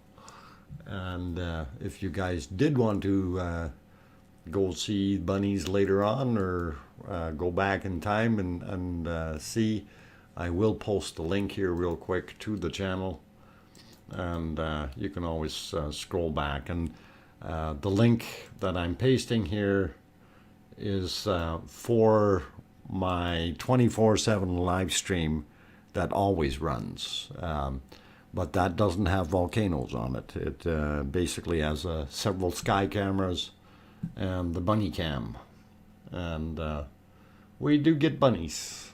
And they're all wild bunnies. They're none of them are contained or considered to be somebody's pet, right? Although we get the same ones always hanging around, which is pretty cool. And they are Alberta cottontail jackrabbits. Yeah, the bunny cam. And yeah, it's nice to have different rabbits coming around too. That's cool. But okay, we're looking at lava flow, and that's pretty awesome. Need to check on the other one here.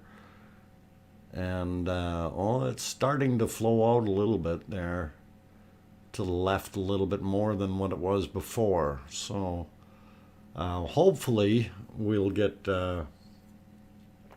it going real well. Maybe later today, or later tonight, I should say.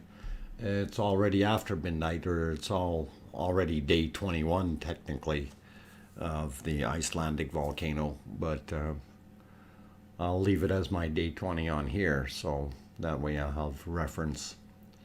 But it does definitely look like that fissure is throwing up enough stuff there that it's starting to grow. And I think for tomorrow maybe I'll see if I can get some daytime shots of that, because that would be more interesting to see in the daytime. And we'll throw back on the other ones here, actually the other view. There we go. And throw it back on watching Bob and Bob Jr., which is really cool. And I'm glad to see that there's still 48 people in the stream. Or thank you very much for hanging around. I do appreciate every one of you coming in here, and if you do come in, by all means, if you like what you're seeing, do hit the like button. If you subscribe, if you like what you're seeing, if you want to see more of these streams, I will be probably going to day 30 as long as the volcano keeps going. And I've got feeds coming in from the sources. I will try to keep streaming. And I will probably also have other streams popping up here and there. So thanks, Duchess. I appreciate the subscription. And anyone else who has subscribed, it really does help out. And it's amazing how much it actually works, because since I started streaming, I've gained 300 and some subscribers, streaming the volcano, that is. So that's pretty good news for me as far as growing my channel. And that allows me to get more stuff out there for you guys, and we'll get into some other things as well. But I do find it very interesting as far as the volcanoes are concerned. Especially this one, having watched it from when it was just a basically flat valley to what it is now. It's really amazing, that valley, the Galdingadalish Valley is the capacity was 6.8 million cubic meters of material, and it's pretty much filled up, so it has to be starting to spew out of there. Anthill when it started. Yes, that's exactly what it looked like, a tiny, tiny little anthill. And it went from there. And now we have something that's, I think, somewhere almost 200 meters tall. I know it was, they measured it at 178 or something a few days ago, so I don't know what it is right now, but I'm assuming it's getting up there. I'm thinking with the amount of lava ejecting up and out over the top, that the backside of that cone has to be pretty solid and firmed up and really causing it to grow higher and higher, right? Yeah, okay. Yeah, you actually, Arizona Snowman, yeah, that's when you joined in on it. The first one I ran on my own, and I was kind of surprised at the response from the amount of people that we actually had. I didn't think that it was going to be that many people coming in, but it sure did. Madam Pale in the 2018, no, I don't think I did.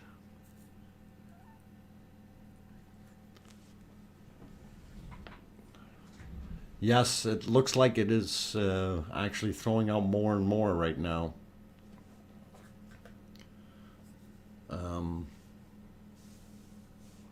Yeah, I'm wondering if, because even on the other view, flow cam or whatever they call that, is it looks like this is picked up as well, right? So they both look like they've perhaps gone up a little bit in volume. So I really do like it.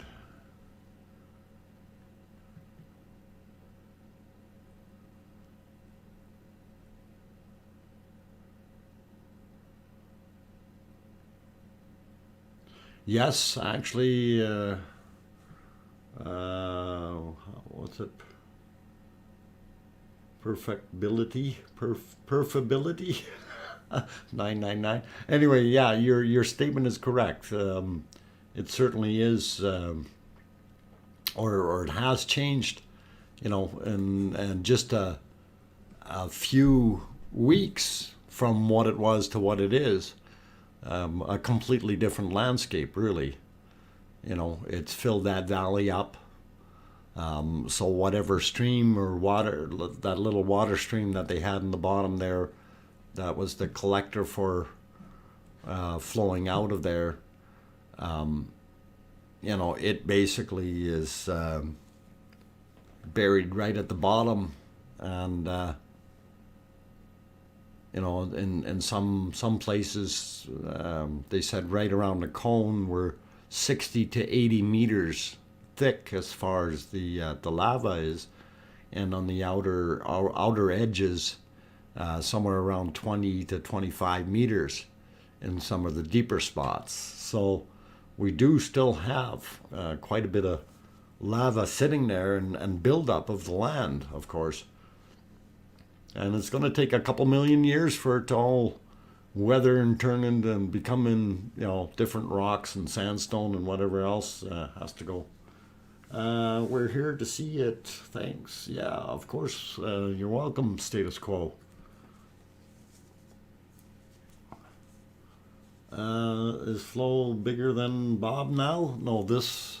And I don't know if Flo is bigger than Bob. Flo, well, that is. I'm trying to get my screen up on here. There we go. I don't know. No, I don't think it is anywhere near there yet, but it's trying. It's trying. The problem is with that fissure. It's basically open on both sides, so you have lava spewing left and right, and because it's such a wide crack from what we seen from the other day, I don't think the lava is going to sit in there, and if it doesn't slow down, it's not going to block up the ends of that fissure. It's just going to keep pouring out of there. So I don't know if we can say that it's going to have more flow or not. I think Bob here and Bob Jr. are trucking along at the same pace. I think they had a little bit of a lull this morning, but I don't know why that would have happened, but definitely seem to be putting out just as much. I'm guessing when I say I'm sure that's 5 cubic meters per second as it was before, right?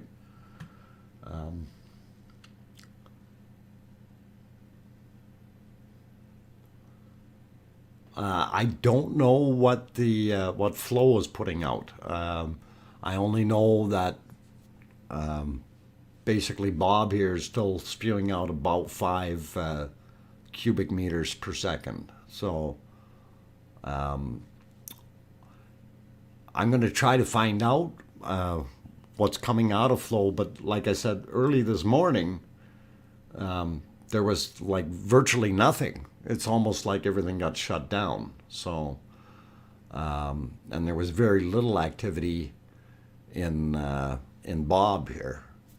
So there was, went way down. So I don't know what caused that. I'm really curious, and I'm waiting for somebody to come along and make a report on it somewhere. And the papers that I keep reading, and I didn't see anything about it. I really didn't have too much of a chance to peruse really hard, but I did not see any new papers indicating what the flow rates are or why it would have shut down. So, kind of interesting. Anyway, give me a sec. I'll be back shortly.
Okay, back at the mic. Pardon me. As I see it, right, the top section on the bottom right will collapse. Okay. Top section on the bottom right. So you're thinking Bob, the one on the right-hand side, is going to fold in or fold out? Jack, welcome. Lava tube on the right. A collapse will probably plug that. Depending on how much goes in, right? Because if it's like, I don't think there's enough there to collapse it. Because, like I say, with the flow rate, you know, even if you only have coming out of that vent, if you have 2 meters per second flowing out of it, that's still that's a lot of material. So for it to actually get plugged up, I think it needs to heat up and then slow down the flow and then collapse. That'll plug it up. But I don't think at the rate that it's coming out now that it's going to be capable of plugging it up.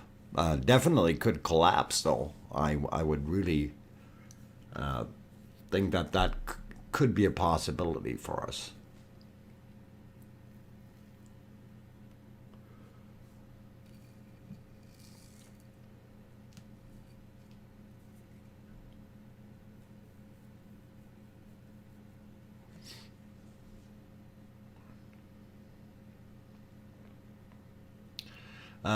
The top, okay, see the top right, the section on the left of it. Okay, I'm wondering if you are, I'm going to, hang on, can I draw on the screen here with, yeah, I can. Okay, yeah. I think what you're referring to is I'm circling it on the screen here. Is that area on the left side there, Duchess? Is that what you're referring to?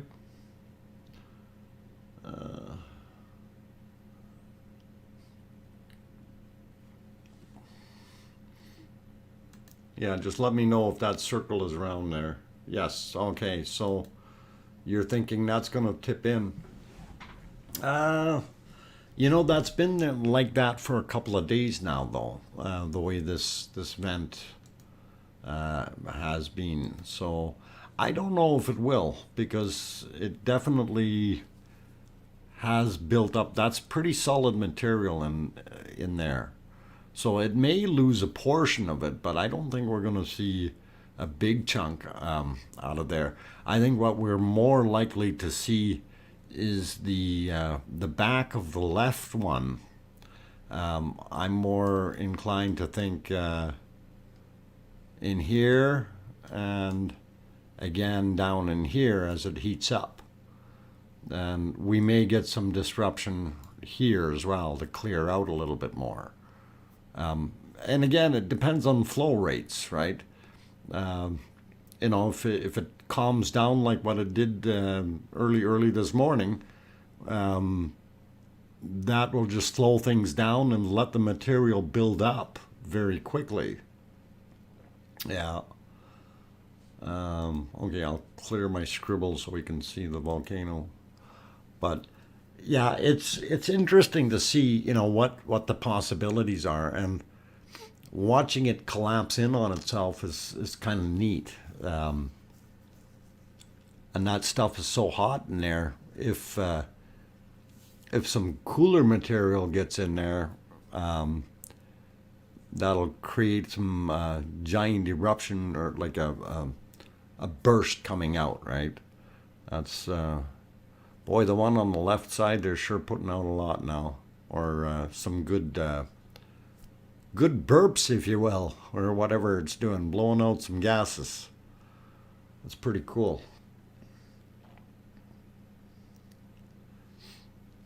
Yeah, we did have some interesting ones on there. I don't know if you've seen the other day when I had that video up regarding the what was it? Here, I'll put it on split screen for a second. You can watch both of the things. But I had the video on there of hang on, what was I thinking of? Oh, the when that lava dam broke.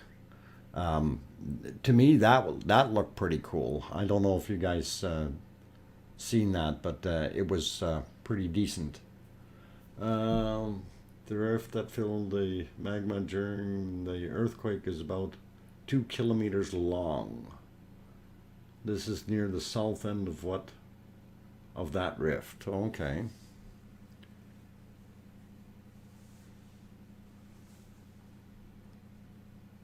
That's interesting to know, Jack. Thanks.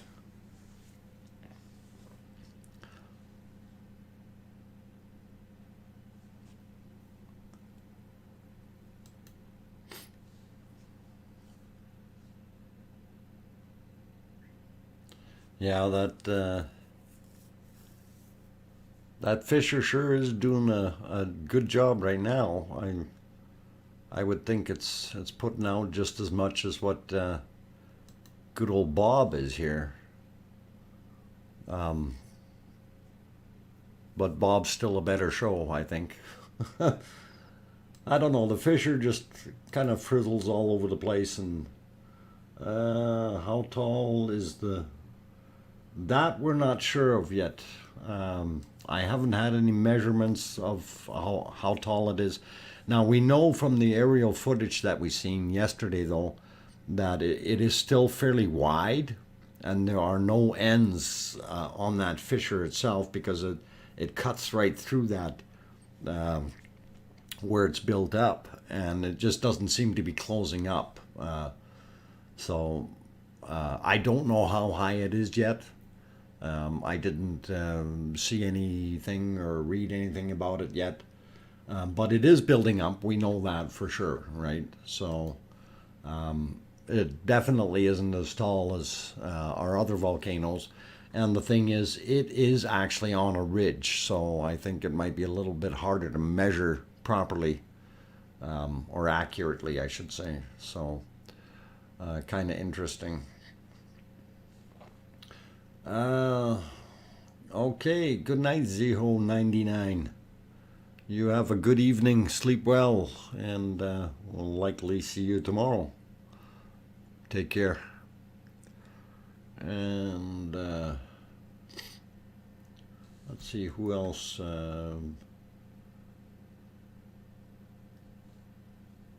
Okay.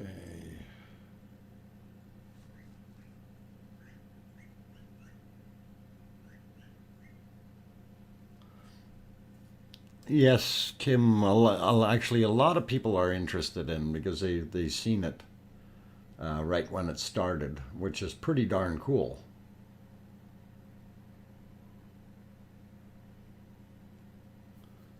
And I'm going to have a hard time with that first name, but it's Johan on the back or middle. Hi from Iceland, and welcome. And now there's 3 holes. Okay. So yes, so we basically have the three going. Yeah, I'm waiting for tomorrow to see some more aerial footage, if we can get some, because I really would like to see how things look from above, and how much they've grown, as well as I'm going to try to see if I can get some measurements and go from there. So it's pretty cool. Been watching from 3 days. Okay. Well, I've been watching for 20, and I'm really liking it. Actually, I watched a lot more than 20 days. So that's I was watching it long before, when there was other reports and videos made on it, and they were talking about the possibility and potential of something happening, and luckily we had some footage from the day before, which basically showed flat and level ground, and then the next day it started swelling up a little bit, and they knew then where it was going to pop up, right? So it looked pretty good. Let's see, who else is here? Jess is also here. Welcome, Jess Marie. This is live. Indeed, it is live. Can you make it not blurry? No. We can back off on the other view a little bit, which will help a little bit. It goes a little further back. But the problem is, it is a little bit blurry because the camera feed is actually shooting over a lava bed, so we're going to have some distortion in it, and the wind and everything has a big variance on how stable our picture is. And again, this is from the public feeds from ruv.is. So also, you do want to check your settings. If you're seeing it blurry, you, as Gary said, you want to go into your settings and make sure that you are at least 720 or 1080. And 1080 would be better because that's what we're streaming in. So you should be able to view it in 1080 and have a fairly clear picture. I hope that helps, Jess.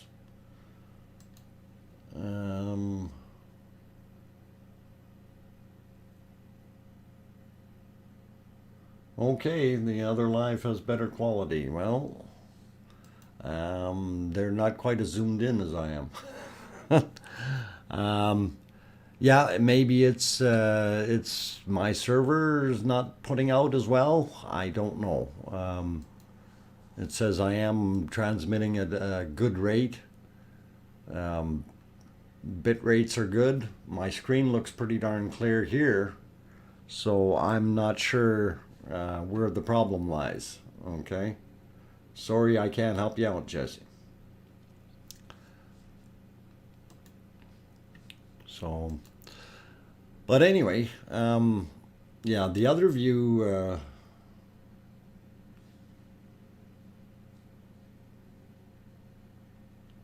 Yes, it is. It is a lot better shot, and I think part of the problem people have to understand. You're trying to take color images in the dark, and then all you have for light is a couple of big splotches, really, or something off in the distance, and it's not so easy to get a decent picture. With the cameras that they're using out there, even though they're fairly good quality cameras. And of course, we are restreaming. We're not getting it directly from the camera, so it does have a little bit, there's a give and take everywhere, right? And thank you, Julie. I'm glad you like this one better than the other ones. But everyone is welcome to do as they like. I mean, if they do like the other stream, by all means. I'm not here to argue or do anything like that. It's I enjoy watching this, and this is what matters. And if you wish to join in, by all means, you're more than welcome to do so. And if you do like it, by all means, do give it a like. Give it a thumbs up there, and if you like it, you want to subscribe, you can do that as well. So totally up to you. Nobody's forcing you into anything. So internet's a wide place. We're free to roam as we need to. But boy, for a 1 hour stream, I'm sure getting a little bit further down the line here. We're at 3 hours and 20 minutes. And I do have to get off of here pretty soon, though. I do still have to make myself some food and Haven't had dinner yet since I got home from work and all that nice stuff. So those are important things in life that we need to achieve, right?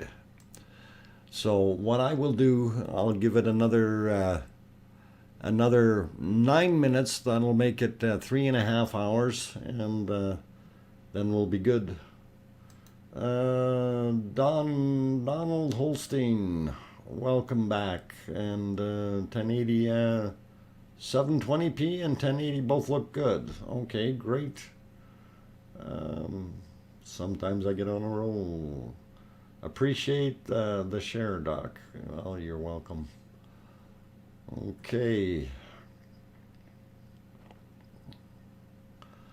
Yeah, you're welcome, Kim. We try.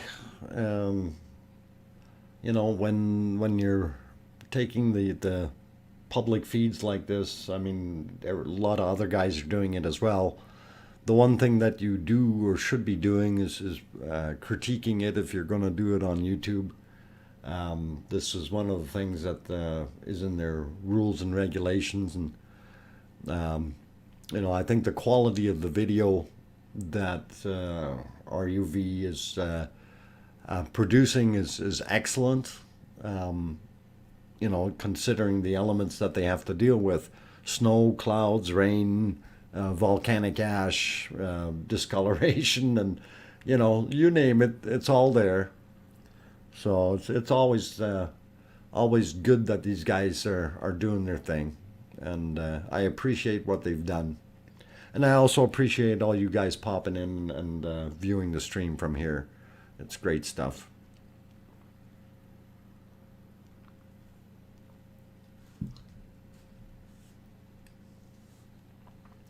So I'm wondering what tomorrow's going to bring, though. I'm curious about tonight to see if in the early morning hours that we have, you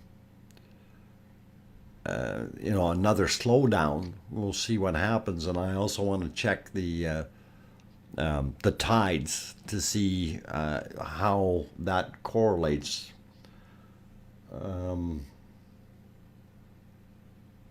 No, I'm definitely not in the other feeds.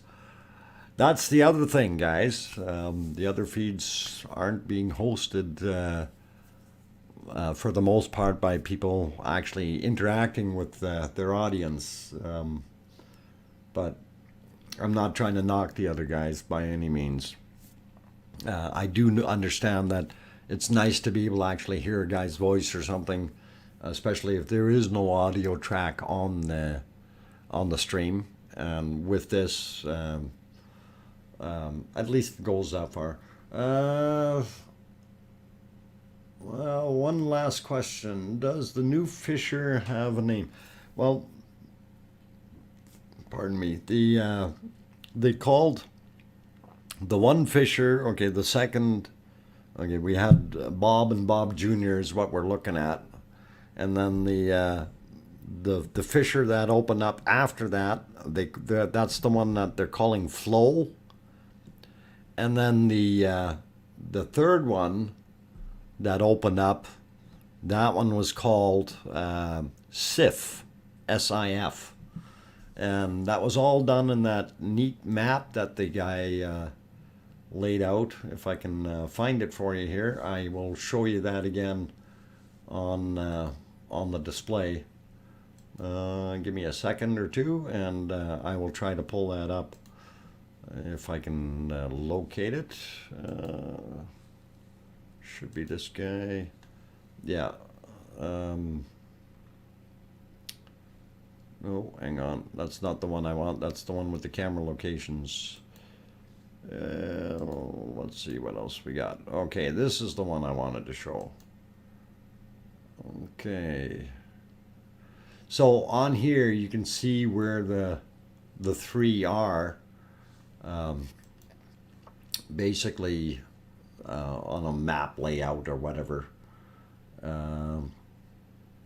And I think it's pretty cool how they all seem to be going up the mountain. So the original one is down to the bottom right there, and then The second one was the top one, and third one, of course, was the middle one, and the third one is the one that took the bob cam out. So, and the camera position is the flow cam. That's the other view there from the flow cam. I'll put it back on that one just so you see it. So that was that view, right? So I don't know if they've tilted the camera up a little bit, or because we're not seeing as much down below. So it may be that they've turned it up and zoomed in on a little or something like that. But nevertheless, it's still quite a ways away from the actual fisher. So that creates a little bit of a distance issue and warbling in the photo. Anyhow, throwing it back on Bob and Bob Jr. here, and then I'm going to get ready to say good evening to you all. That flew right over in to the left. Okay, actually, Duchess, I did have that video. I played that was it yesterday, day before, that we had that. Yeah, from day before, there was a fairly decent video that showed it flying right over, and it looked pretty awesome. But it also showed how wide that was, and the fact that it didn't have enough material on the ends there to even slow it down, and basically keeps the pipes clean, if you will. And it's doing a good job at that. But anyway, it's time for me to get into the shutdown mode here, guys and gals. And I appreciate everyone coming. I appreciate everyone throwing your thumbs up if you liked it, and the subscription if you guys liked it and you want to see more. Tomorrow should be day 21, and we'll see what new surprises we get by the time tomorrow comes. So I will bid everyone a good night. Thank you all for coming, and I'm going to see if I can put that on there. Oh, hang on.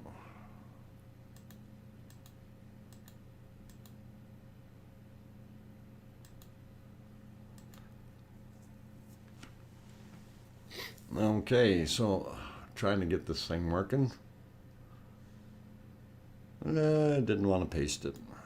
Paste as new layer. All right, didn't want to do it. Okay, having trouble trying to put good night on the screen, but maybe we'll do it a different way. Will the whiteboard work? No, whiteboard ain't gonna work. Click on that, clear it, and nope, still won't work. Maybe it'll work on the other one.